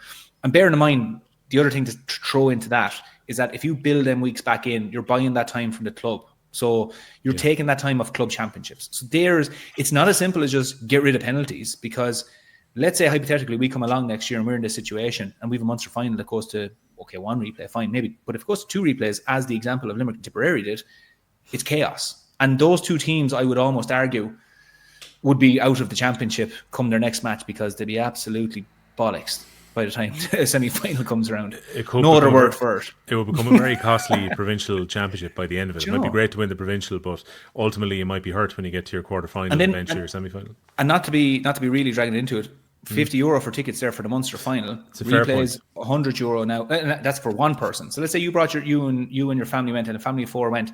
They spent €200 last weekend. Probably maybe can't go next weekend to the replay, because I'm not. I know I'm trying to link that to penalties, but there's not just as simple as get rid of penalties and that's it. I completely, and I say it again, I completely understand why people don't want it to finish, but there's a huge amount of knock-ons in terms of how we actually resolve that and hit a nice little sweet spot. It's doable, but over to the goalkeeping union, Liam Skehill, what do you think of penalties? As I said to you earlier on, like I'm kind of split. Because from a goalkeeper perspective, I love them. I love them. I do love them because you're in the thick of the action, etc. But I get it but I agree with everything Murph said. Across the board, it's very straightforward from my perspective that penalties have to be, it's one or the other. If you have penalties, that means the calendar is tight. If the calendar is broad, you've no penalties. It's that fucking simple. Do you know what I mean? Like, it is. Like, and if you want to accommodate a situation where I take back everything I said, Skehill's point. But you have to, like, and I'm a big believer like that. We shouldn't be. Murph said buying from the club. For me, it's a bit more serious than that. It's stealing from the club. The club season at the minute, I think, is reached a point across. I would say this now across every county, whereby every player who's involved in the club championship has a set, calendar, has a set amount of games, knows their schedule. So I just hate seeing the club getting time stolen off them. I think the county should steal time for themselves, go back the way. That's it, yeah. Expand your season, as I said before, but expand it, started earlier, and get rid of some of these Mickey Mouse competitions, if you ask me, because that's the status they have right now. And I hate to fucking say it, right, because I always had Walsh Cup and Munster League as a Mickey Mouse competition, because the level of I suppose, effort county teams applied to it was minimal, really and truly. They were glorified trial games. I have to say it, lads, the league is moving that way. Not Mickey Mouse now, but it's moving to a point whereby it's irrelevant. It's absolutely irrelevant. It used to be a coveted competition back in the day. It was, but that was at the time where counties had a finite amount of games in their respective championships. They might only have one game in a Munster championship and get knocked out. The league was treated as the absolute be-all, end-all warm-up. When the round robin is in place, it's a war of attrition. There's 5 games guaranteed in Leinster, 4 games guaranteed in Munster, plus finals, etc. So it gets very, very tough on the body. And that's why the league has gone back the way. So if you're going to keep your league, you may have to adjust your round robins. That's the way this thing goes. But penalties is a result of our current championship structure. There's no way of getting around it. Like, you can't have a team out on a Saturday and then say, right, lads, you have to go out now Wednesday evening. And it does a completely disservice to the players themselves, to the spectators, to people at home who want to watch on television. It's just not possible, lad. So I think, don't you know well now, there'll be something that'll be, I suppose, motioned at Congress will, where they'll probably aim at trying getting rid of penalties. But you can't just say we want to remove penalties from knockout games and provincial finals. You have to come with a solution in the same motion. I know. Yeah. You have to do it, because you can't just say, it's like the man that says, get rid of that lad. Yeah, but who are you going to replace him with? So if you want to get rid of penalties, you have to come with a viable solution that suits, for me, the club player and the county player. Yeah. By the way, just one thing as well. If you're even to go back as far as and to elaborate on what Skehill is saying there, if you push it back, let's say, for argument's sake, let's say we start the league on January 1st and we push on from there, and for the reason that we want to give space to the Munster finals and Leinster finals for penalties, it's going to be chaos around the Fitzgibbon time then, because those lads are going to be absolutely wrecked. And lads be asking then, oh, Jesus, Cathal O'Neill was out there with, is he LI or LIT or UL or what? UL. He's out with UL and he's out hurling with it. How can he do? And at that time, that in a silo, the problem is lads are hurling too much in around then. And so this is what I'm saying, is that there's a huge picture there. It's not a case of, going back to what we're probably all saying, it's not a case of just getting rid of them. There's a solution to try and protect a lot of things. So I'd agree with Skehill. Anytime you're coming with something of getting rid of, you have to bring a solution with it. You can't just say get rid of it. And then, sometimes we have conversations even here where we say, look, I don't have the solution, and that's fine. But if you're asking for something as drastic of, we need to get rid of these, bring the solution in your next sentence, because it's not that simple. It isn't. I'll be the first to admit, by the way, I posed the question to you guys where it was like, should it be a case for finals, particularly you don't have penalties and you have replays? The problem is that, the provincials feed into the All-Ireland series ultimately, and while winning a title is important in and of itself, and look at the Cork supporters and the crowd on the pitch afterwards, and the McDonagh Cup was being celebrated, you see what it means to them. But ultimately, if I say that you can, for provincial finals, you can't have penalties, but you will require them later on in a semi-final or in an All-Ireland quarter-final, being knocked out of the championship on penalties is just as heartbreaking as losing a final where trophies on the line. So, again, I'm not sure what the solution is. Again, answers on a postcard or stick them in the comments, which is a lot quicker than sending a postcard to Liam Skehill, Capital. Because they won't get there. They probably won't. I go as far as saying there isn't a Liam Skehill in the world. There's definitely. That's how come here, lad. Surely in France, is there? Is that what you said? It's French. Guillaume Skehill. Yeah. Well, sure, according to a prevalent politician, we're all mongrels, so God knows where I came from. Liam Skehill on Instagram is called Drift Kids. If you want to follow him, he's got 64 followers. There's also a guy on LinkedIn who is called Liam Skehill. He is in the London area. And he's a PhD in what, is he? I don't know. He works for a company called Go Direct Couriers Limited. This is going to be sent to him, and he's going to get some random shout out going, what is this? Never even heard of her. There's a Liam Skehill on Twitter as well. No, you're good. Sure, it's him. It's the lad in front of us here. This is me delaying us getting to the Leinster final, by the way, because it was so poor. Now, to be fair, I'd just like to highlight we did an hour and 12 approximately on Munster. Yeah, so that, pretty much. If that doesn't satisfy people's appetite, my God. Pure tar. You've got Munster entirely there with an hour and 10 or so. Liam Skehill on Twitter has got 1 follower. I wonder, can we take his account? There you go. Anyway, right, we'll explain all that a little bit later on as we allude to what this is. Keep it rolling, baby. Let's get to the Leinster final then, because can't wait. Right, you can go first, Skehill. Now, when you say no. I want to hear Murph's rendition first before I make my. I have 2 routes I can go here, Will. Right? Yeah. I can go the extremely negative, borderline cracked route, or I can go the optimist. Glass half full route. The glass half full is the I'm accepting what happened yesterday. And I want to hear Murph's first. I want to hear Murph's. All right, go on. So my synopsis of the day in general. Yeah. The game probably more so than the day. Well, the game in general. Well, hold on. Actually, sorry. Before we go to the game, can we just get this one out of the way? Very disappointed crowd in the end. 37,000 when you consider there was 20,000 free tickets that were available, and that was 37 combined across the two finals that were at Croke Park yesterday. We mentioned it before, kind of since the 18 and 19, where there was a bit of a spike, and particularly 18, because Wexford fans went in such numbers to that final. It's dropped off when it's been, for the best part, Kilkenny and Galway, with Dublin in a couple during that period as well. Like, the reality is the attendances are not good. This fuels very much what Joe Canning was saying a few weeks ago about you consider playing them outside. 37,000 still couldn't really be accommodating any of the other provincial venues that are around Leinster, I'd be quick to point out. But at the same time, 37,000 is disappointing, Murph, isn't it? You were there. What was it like? Well, like 37,000, I would say with the Munster finalists, and the Munster final was 42? Was that was in Gaelic a ground which can basically just take that.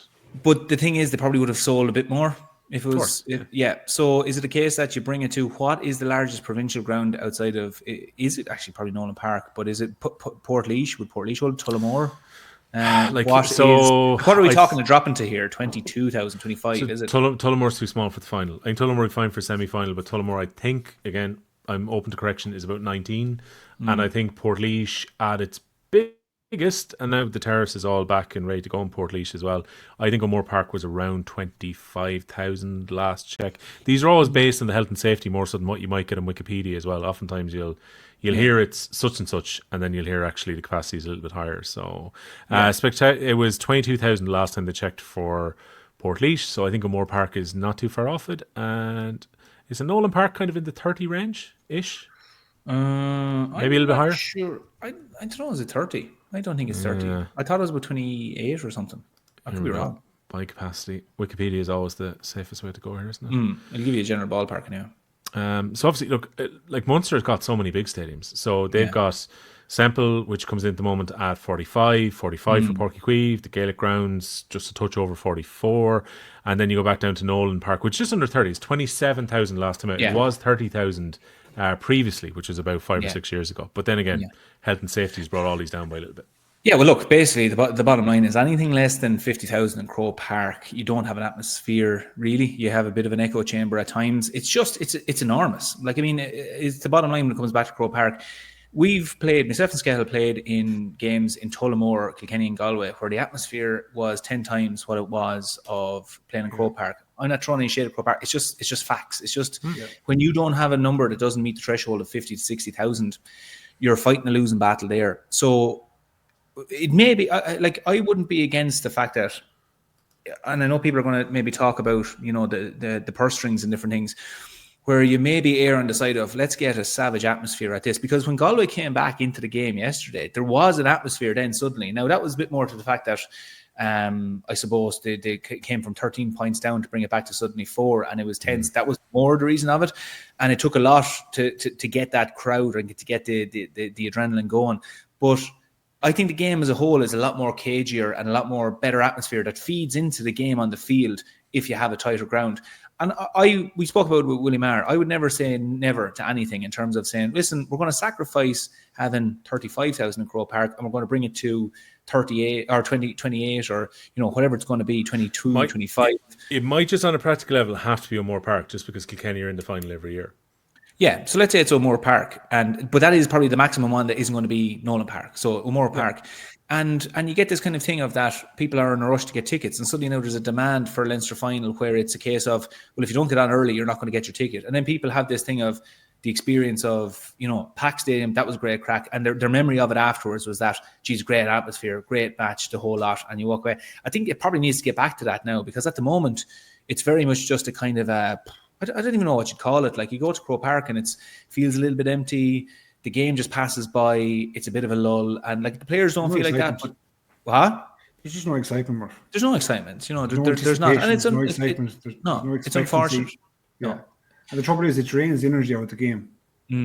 Players, you know yourself, we feed off energy. We feed off crowd noise. That's why I was saying the Munster was so good, because collectively, it's a great experience for a player, because the crowd are right behind you. Yeah. And if the crowd are behind you, it brings your own levels up the way as a player. Yeah. If you can hear people literally talking, what I used to hate when Croke Park, we played G in 2012, Murph, right? And I could hear kids cheering. So the kids shout.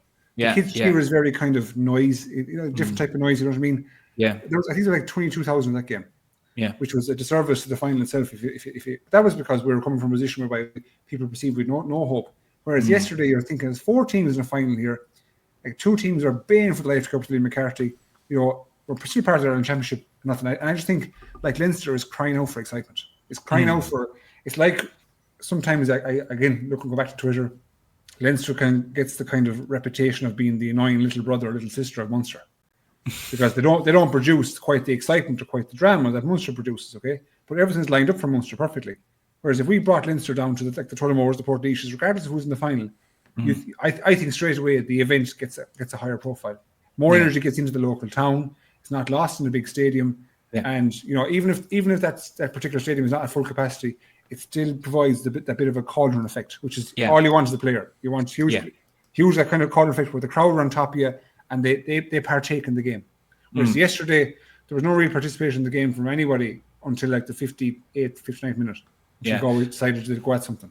Like that when I think back of the Leinster semi-finals we had in 2014, the 2 games in Tullamore, like they were great atmospheres. And for a player, you weren't going, how many's in the crowd? You just knew that, Jesus, this place is packed, and that it did impact the game. There's no doubt about it. It impacts the game, and you're going for a ball, and there's the reaction is imminent. It's straight away. It's instant when you get the ball. You drop it, you don't rise it, you do whatever, and like that, it plays onto the players as well. So the atmosphere, it goes back to what you were saying, Skehill. It is a cauldron, and we do need to maybe revert back to that to get the excitement going, and then. If it rises back up where you suddenly have a bit of competition again and it's healthy and you have it up to maybe 45, 50,000, go back to Croke Park then. But I don't think we should be too, not to say embarrassed to step out of Croke Park. It should just be a thing of, go on. I ask you, even the championship structure rules going back a while, in terms of venue, there was a game you played Tipperary in Nolan Park a few years ago.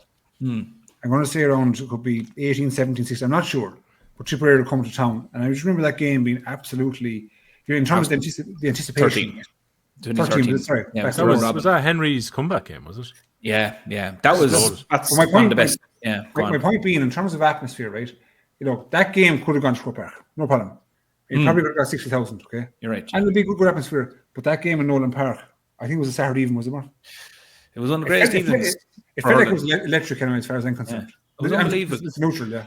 I tell you what it was like, so, and I spoke about it with Joe Malloy, probably just after he retired. Joe was asking me, what game would I go back and play? And that was one I would have said I went back and played. And the reason for it was that, it was a Saturday evening, great weather, always plays into it, brilliant. We had to get a bus from New Park Hotel to Nolan Park, which, for anybody who knows it, is about a kilometre. But because there was such chaos around the place of tickets were sold out, but people were coming anyway to try and get tickets. The match was on about 6 o'clock in the evening. There was people there in the stadium at 3 o'clock sitting down because they were like, you swear Bruce Springsteen was about to come on. It was like people were trying to get the best seats for it. And you're right, Will, in what you were saying. The Henry came back that evening, and just before the game, both teams were warming up, and the announcer said, there's 3 changes on the Kilkenny panel from the match programme. The whole place went silent. I'm not joking. If anyone who was there, Tipperary and Kilkenny fans went silent because this was part of the drama of the day. And it announced, and eventually went number 27, and the place erupted. Henry Shefflin's name wasn't even mentioned.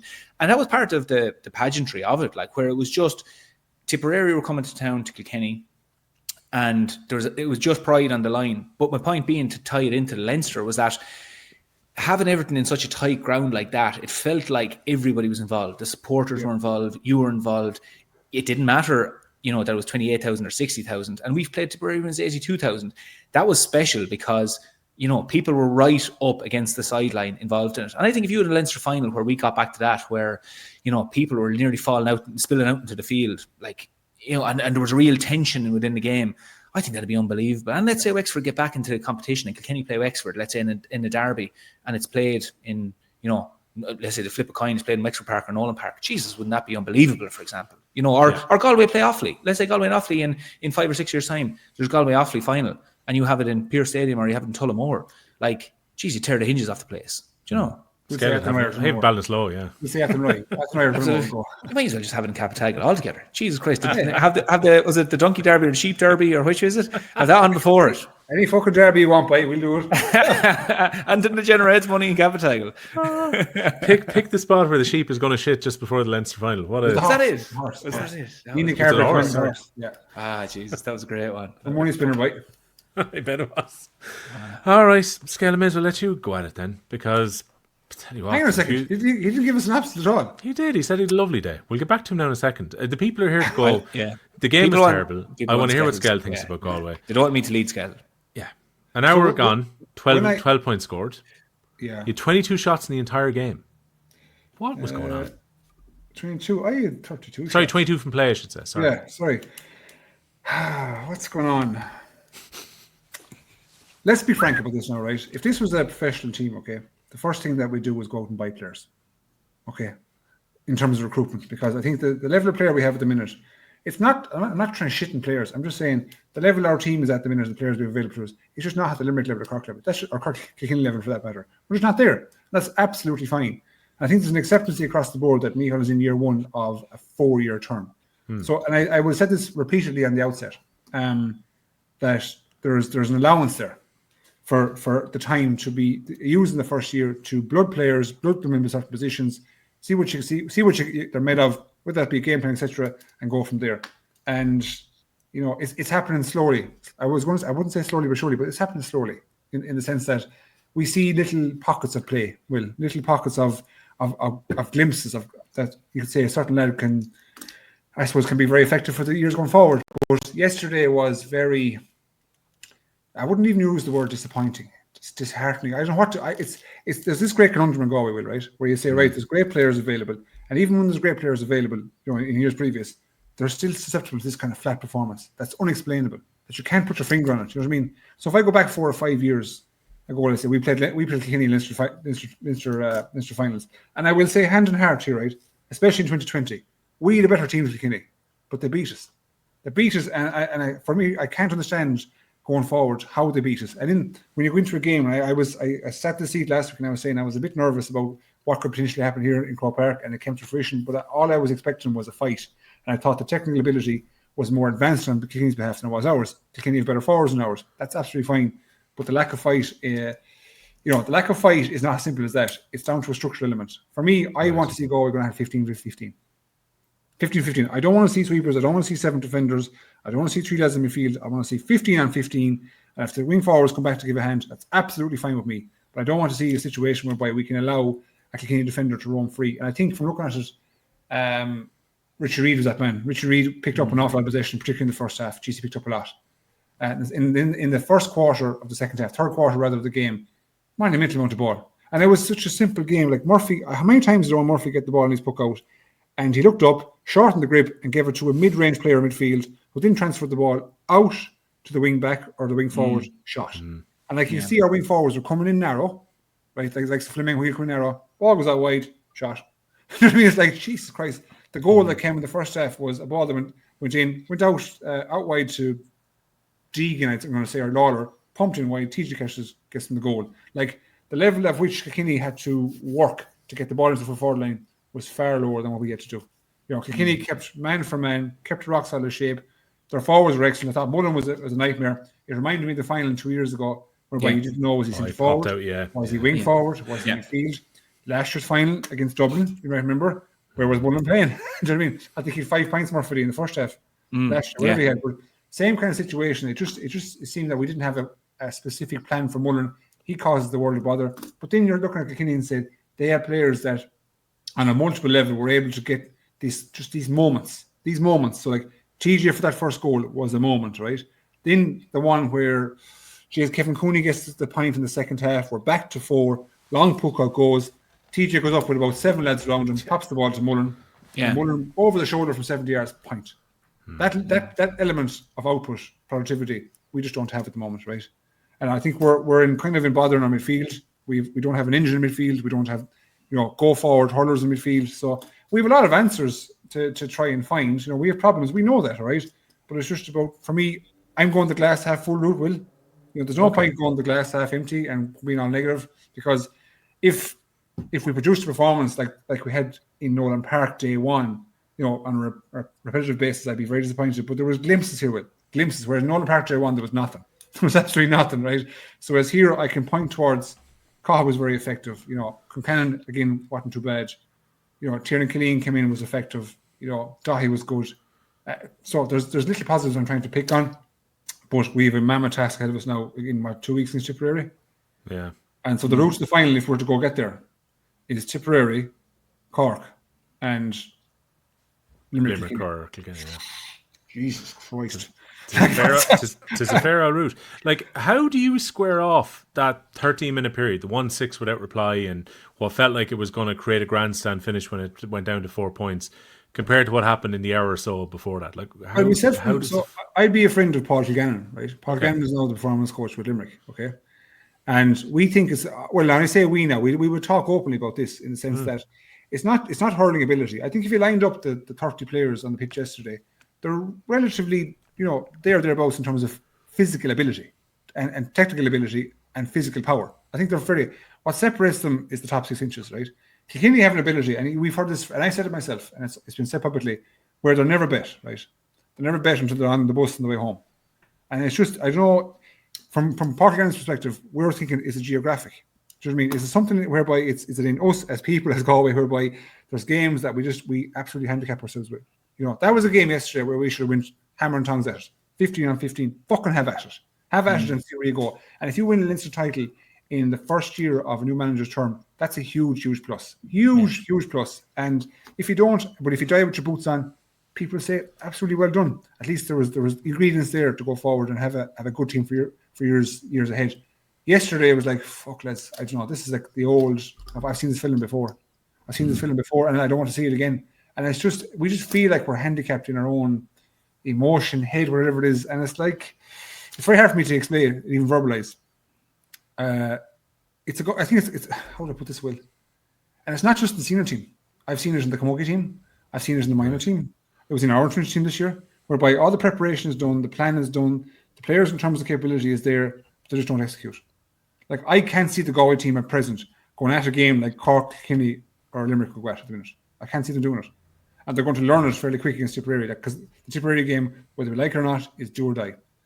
It's shit now or get off the pot. So they're going to have to go at it. There can be no, broad line tactics. It's just fucking go at it and see what happens. And it happened a couple of years ago when they played them in Limerick, where they went at it. They got their matchups right and they attacked it hard.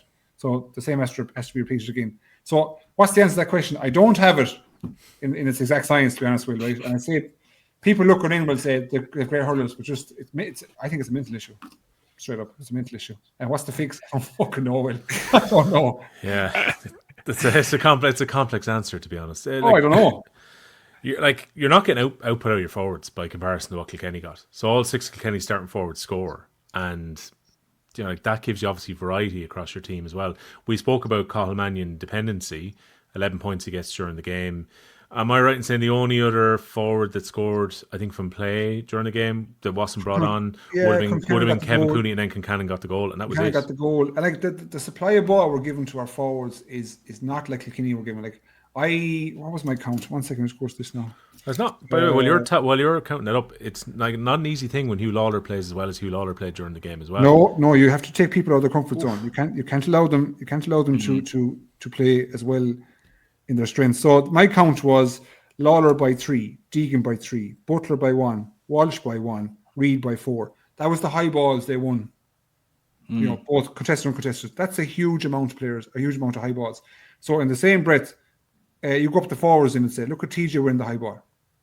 That ability to go up and win primary ball, we just don't have it. But the point being is, in Kilkenny teams of old, where you had JJ and Tommy Walsh and Brian Hogan, we would say, don't put the ball on top of them. Just shut it up 10 yards, shut it up 10, 15 yards, and then see can they play in front of them. Whereby, if you've Lawler in there, what the fuck are we putting the ball on top of Hugh Lawler for? The lad is he's like a kangaroo jumping, right? He can get up off the ground to a seriously high level, and we're playing to his strength. I want to see Hugh Lawler sprinting for a ball, man-to-man versus Kevin Cooney.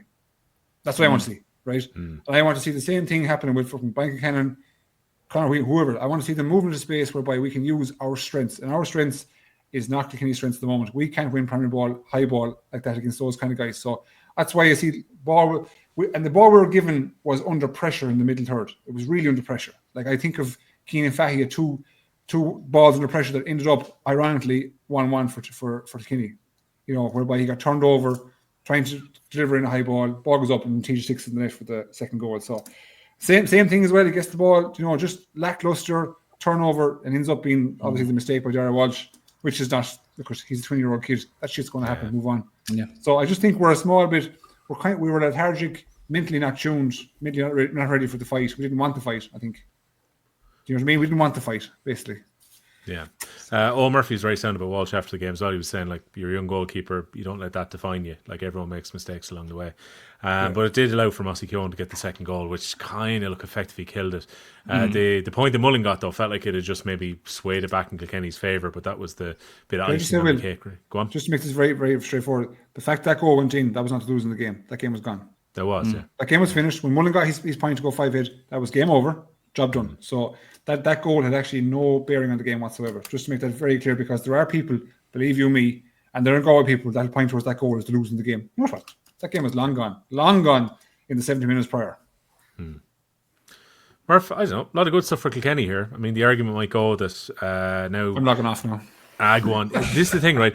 Anyone who stayed along this far into the Leinster final chat are our most dedicated listeners, so they probably want to get a word from Murph on where Kilkenny are at before we wrap up on the game. Like, again, loads of good stuff. Dominated on their own puck out, gave Galway problems on their puck out. They got 318 from play across the game. All their starting forwards scored. We already mentioned Hugh Lawler had one of his best ever games within the match as well. Like, if you're Kilkenny, you can't be anything but delighted. And now they go off into their little mini camp and get ready now for an All-Ireland semi-final.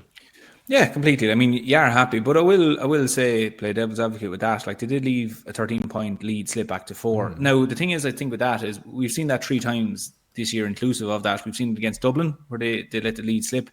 And we saw it against Wexford during the league again, where they let the league slip. And I don't think Derek will be happy with that. But the thing is, that seems to be associated with playing a team. You suddenly get a nice bit ahead and you take your foot off the gas. There's no more matches like that from now on. Like, I mean, if you go ahead against Limerick, you're not taking your foot off the gas at any stage. Like, it's most likely Limerick is their next match. Like, that's not going to happen. And let's say they get to a final, it's not going to happen again. So it nearly seems to me like that's a next year problem that Derek will be looking at. So all in all, if you're looking at the things you're going to carry over, like, yeah, Galway didn't pose that much of a threat to them. They came back at them, but very much Kilkenny created the distance in the first half. And once the distance was created, they just were going through the motions. There was only so much they could take from it, but you'd be happy because they've come through it. They're unscathed. Owen Cody's going to be most likely back at that stage. They have time now to prepare. So in terms of a setup, like, they're into an All-Ireland semi-final now. They get to prepare. They also get to sit back and watch the other teams duke it out basically now in the qualifiers. So they will be happy. I mean, at the end of the day, like, if you said this to Derek at the start of the year, you're going to top the table, you'll win the Leinster final, you've been to All-Ireland semi-final. We're not telling you anymore after that. Happy days. Perfect. So yeah, look, they'll be really happy. And there's not much more. There's not much more to dissect out of the game after that. A few small bits from their side, but what could you really do, to be honest? Like, being honest, what could you really do? Yeah, no, remarkably forgettable, I think, Leinster final in the grand scheme of things. But the Joe McDonagh Cup final, like, this Kildare story then. So Christy Ring last year, also coming out with 2A in the league this year, getting up to 1B for next season. Now they're going to be Leinster Hurling Championship. 2004 was the last time they played in the provincial. So back-to-back championship wins for Kildare. This coming off the back, as you mentioned a bit earlier, losing to Kerry in the first game, putting themselves behind the 8 ball to qualify, because there's really no wiggle room to get to this final, because generally 2 or 3 teams are right up there at the top. We mentioned as the season went through, Kildare had to beat Westmeath. I think it was the first time they beat them in championship in their history. Had to go away from home, beat Carlow, beat Laois to get to a final, and then wrap it up against Down in the last round. Go to Croke Park, and like, Murph, I was so impressed by the way that Kildare played. Sometimes, you'll pick out individuals and you'll say, like, David Coulter hit his dead balls perfectly throughout the game, punished whenever Laois gave away frees. Jack Sheridan with his free running gets 1-4 from play. Travers, after Sheridan's shot was well saved by Carl Dunn, sweeps it into the net for another important goal. Like, 10 points is the final score here. But for me, like, I could pick any of Kildare's half-back line out. I could pick those forwards that we just mentioned as having played really well. I could pick their goalkeeper a good game as well. But Kildare across the pitch were just far better team than Laois. And I wondered if they were going to produce that type of performance, having won by 11 points in Port Laois just a few weeks ago. To me, this was a very, very comprehensive win for Kildare in that final. They were so impressive. And it's probably one of the most impressive, what would you say, like where Kildare have come from over the last few years, like even during Herity, and I know, Herity, former teammate of mine, they made massive leaps during that time. And I include as well their club hurling. Like their club hurling has come up to a really good standard. In particular, obviously, Naas at the moment are playing to a really high standard. But they've made massive improvements and massive steps along the way. There's been a huge amount of work put into that. But the 3 games that really just impressed me for this Kildare team is playing against Carlow. Was that in Carlow? Well, it doesn't matter. Playing against Carlow, playing against Laois, 2 convincing victories back to back. I'm nearly sure. I think they played both of those teams back to back. And then the performance in Croke Park. Like at the start, it felt that Laois haven't played there more than Kildare. At the start, were a little bit more comfortable and they were trading kind of scores for a while. But you always felt that there was some sort of a kick in this Kildare team. Like they were full of energy. There was great tackling going in. Like their full back line was really good, and Richie Hogan, who's a cornerback, I'll give a shout out to a cornerback, and funny enough, a name of one of my good friends, outstanding. There was lots of lads like Keane Bourne as well, really good. Like I mean, there's so many players around the field where you were like, there's none of this was by accident. And like you give credit to Brian Dowling as well, Richie Root, Turle Sars man. Like I mean, their coaches, I probably know a nice bit about them because the boys teaching Kieran's, and I kind of know them from around and seen. But I've seen teams they've been involved in. Like, credit to the management as well for setting up with what they have. And I say that what they have in terms of assessing what type of player they have and maximizing the style. Like, what kind of style are we going to play? High energy, loads of tackling. They have big men. There's a few big men around the team with Kildare as well. But their scores, they got great scores as well. And like you mentioned there as well, like who was saying there, obviously Qualter, Jack Sheridan with 1-4 and Jack Travers with 1-1. Like from play, like that's brilliant. Like, but they by the 55th minute, I'm going to say, they were really kicking on. Like at this stage, you knew this is done. Like, and these boys have energy in the legs. It was a very positive story. Like when we're searching, we were talking to Willie Maher, 2 weeks ago as well about, the state hurling and so on in terms of like the overall, how we're going to develop teams. This is a great story to have in terms of what you can do when people start pulling into one direction. And it was mighty, like they're fully deserving of it. This was not by accident. Like I said, this was a savagely impressive performance. And to be honest, we said it before coming on, like Dublin don't have it easy next weekend. I know these boys will enjoy it, absolutely, and fully deserve it. But they just had a little bit longer to get ready for it. It's going to be so tricky. 6 days is so tricky. Like, yeah, and I sometimes I've been hesitant to say that the teams coming up from Joe McDonagh can actually put in a performance against a Lee McCarthy team straight away.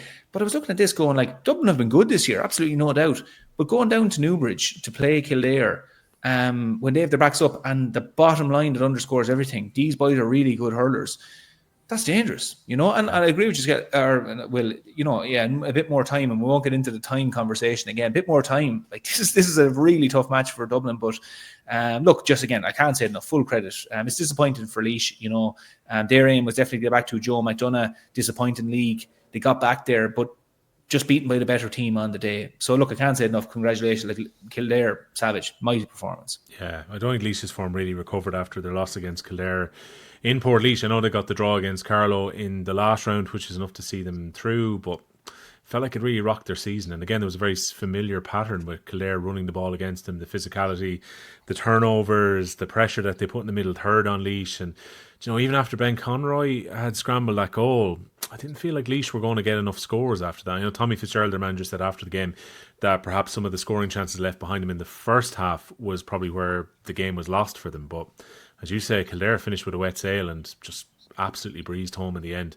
It's a very, very comprehensive win, and particularly for, some of those lads would have played with Naas, I'm going to say, in an All-Ireland Club Intermediate final in Croke Park. Obviously, they experienced the Christie Ring final from last year, but a lot of those Laois lads have been playing in big finals for quite a while, and I don't know, they're a younger profile team because some of the lads have stepped away, but it's going to be difficult for Laois next year. They're almost in the reverse situation where they've gone down to 2A and they've another year in the Joe McDonagh, and the Joe McDonagh will feel a bit more stacked again with Antrim coming into it for next season. Carlow's still there. It's a very difficult division to get out of, but the story is all about Kildare. We had a couple of people tweet us, Skell, about the double save from Carl Dunn. We'll do well to see better saves all year. Like the first one's a cracker of a save, but like his determination to get back up to make the second save is unbelievable. Yeah, and there was a close-up, it was kind of a still image of the second save. Second save sometimes can be an eyes closed, throw your body at it, but look at his eyes. His eyes are firmly on the ball. He knows exactly what he's doing. So that to me signifies this isn't look like. It's not look. It's his pure technical ability that was executed at such a high level. Like, and I love seeing those kind of saves of, how do you say, they're unorthodox. So the fair way to put it. The first save is a great save, right? The second one, I just love it. I love that fucking sheer will of this is not going in. You know, and he did his bit. Like, I know he conceded too. Don't get me wrong, but again, the losing the game was not on him.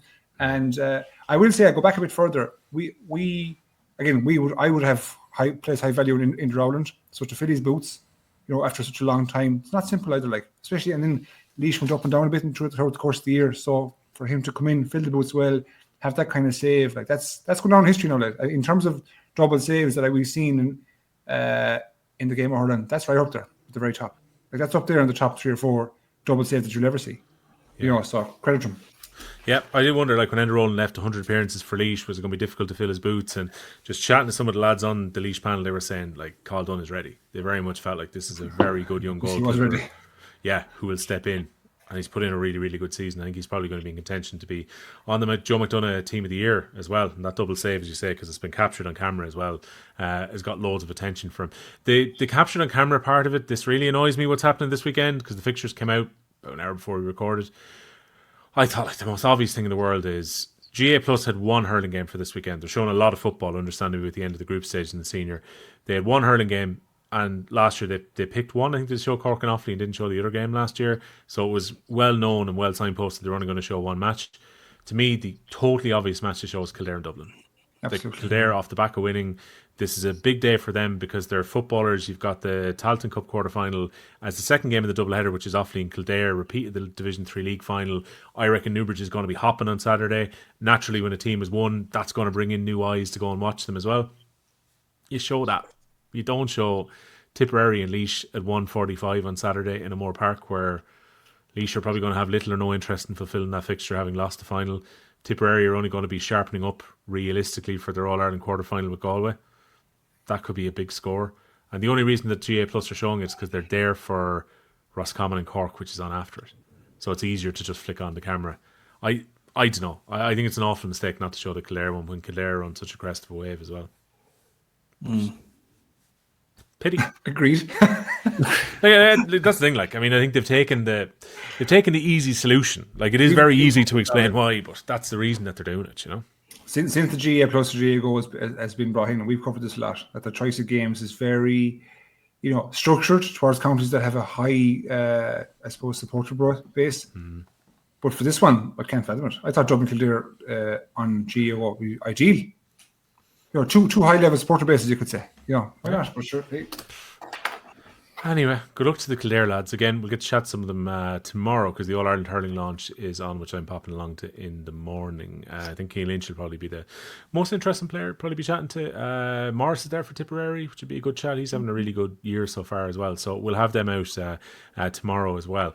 Before we finish up, the comments, I say, were very mixed, right? So there's some very nice ones. One of them, which I think I stuck up on Twitter, was from Willie Cunningham in Cork. He said, "Hi lads, out work at the moment, had an operation. Can't tell you how much I enjoy your show. I'm a Cork man myself. Thanks to the three for keeping me entertained.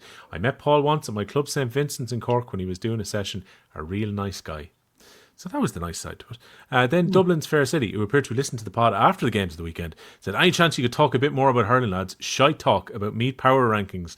Maybe save that for your," and the inverted comments are there, "your non-hurling podcast." By the way, the members pod is not necessarily non-hurling, by the way. There's some weeks where we might talk about that. Was Dublin's Fair City. You've clashed with him before. or So have I told him that I won't say it? It was Argy Bargy, I think, was there? Don't say it. Don't say it. There was at some point. Then we had Abtran 2010. This pod is now beyond repair. Shit name. Oh, straight away. Abtran. Yeah, 75% scudder talk before any hurling gets mentioned. Now, last week was a little bit different. Anyway, do you know what? I can tell you his counties from, I bet you. I've no idea. Beyond the player. So it's not Cork, it's not Limerick. It won't be Kilkenny, it won't be Galway, unlikely Dublin.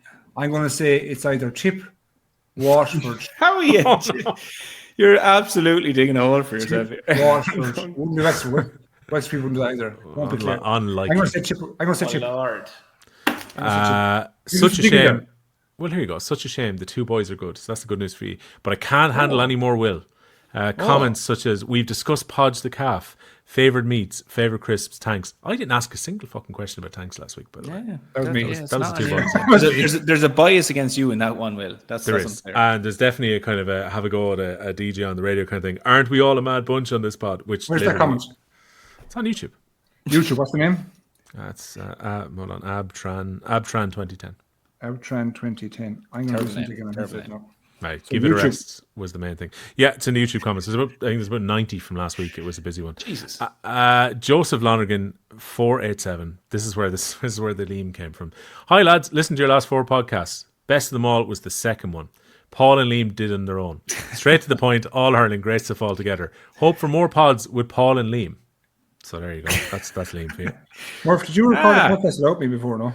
Yeah, myself and Liam Brady organised the podcast there a few weeks ago. We're talking about hurling. And just the reverse. So it's not us just reading out, mean tweets. Connor Malone 5461 again on YouTube. There was a few people with similar sentiments on Spotify last week as well, including people who are saying, "Oh, it's great with the timestamps. Now you can make your decision." Because I'm sure there are loads of people here who are going to go, "I'm interested in the Munster final, the Leinster final." Can go hoot. You'll have your timestamps for this pod as well. Said, "I'm not a member, so I don't get the 2 pods a week. I'm more than happy for you to keep the hurling talk to the members pod. That'd be popular, Connor. And let Murph and Skehill just talk about whatever they want. Army and meat on the main one. Pure class." So there you go. Some people enjoy, some people don't. That is the nature of the beast. Are you comfortable with Liam Skehill as your new name, by the way? I've been called an awful lot worse, Will, even in my own house. So I'm okay. I'm all right, man. He's a big fan of Liam and Murph. That's what I learned so far. Very rare that we use anyone's first names really in this pod, but there you go. Paul Murphy, thanking you, sir. Thanks very much, lads. And Liam Skehill, we'll see you around for a members pod as well.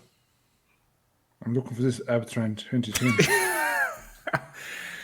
Oh, you're better off ending there. And the more the Liam Eason, I will find you. Yeah, I'm sure he will. Towards the end of the comments, I would say he's down there somewhere. Look at these 95 comments. Fuck. Yeah, it's busy, all right. It was very busy. Spotify was busy last week as well. So it's one of those. And look, for anyone, I just want to address this before we literally finish this pod, who were saying like, "Oh, you should have done more on the Laurie Marr and on the Nicky Rackard and the Christy Ring finals." It's like, I think we need to find a way for this to work, because generally people like the 3 of us chatting, and I love the idea that some people had, which is get somebody on from those counties. Like talk to somebody from London. Now in a way that's kind of covered off. You listen to Anthony Nash because he's on Off the Ball every week now at the moment. He's part of the management team. And there are a few people as well who are saying, "Oh, talk to somebody in New York about the development of hurling, or talk to somebody in Roscommon." I'm all for that, but I think we should do that as a side pod. And it might necessarily be the 3 of us doing the chat. I might get on someone from one of the counties or get someone from 2 of the counties and do that as a free bonus pod at some point. So that is a good idea that we got from the listeners, and one I'm very open to doing. Skehill, did you find him yet? No? Not yet. I think he's gone into hiding.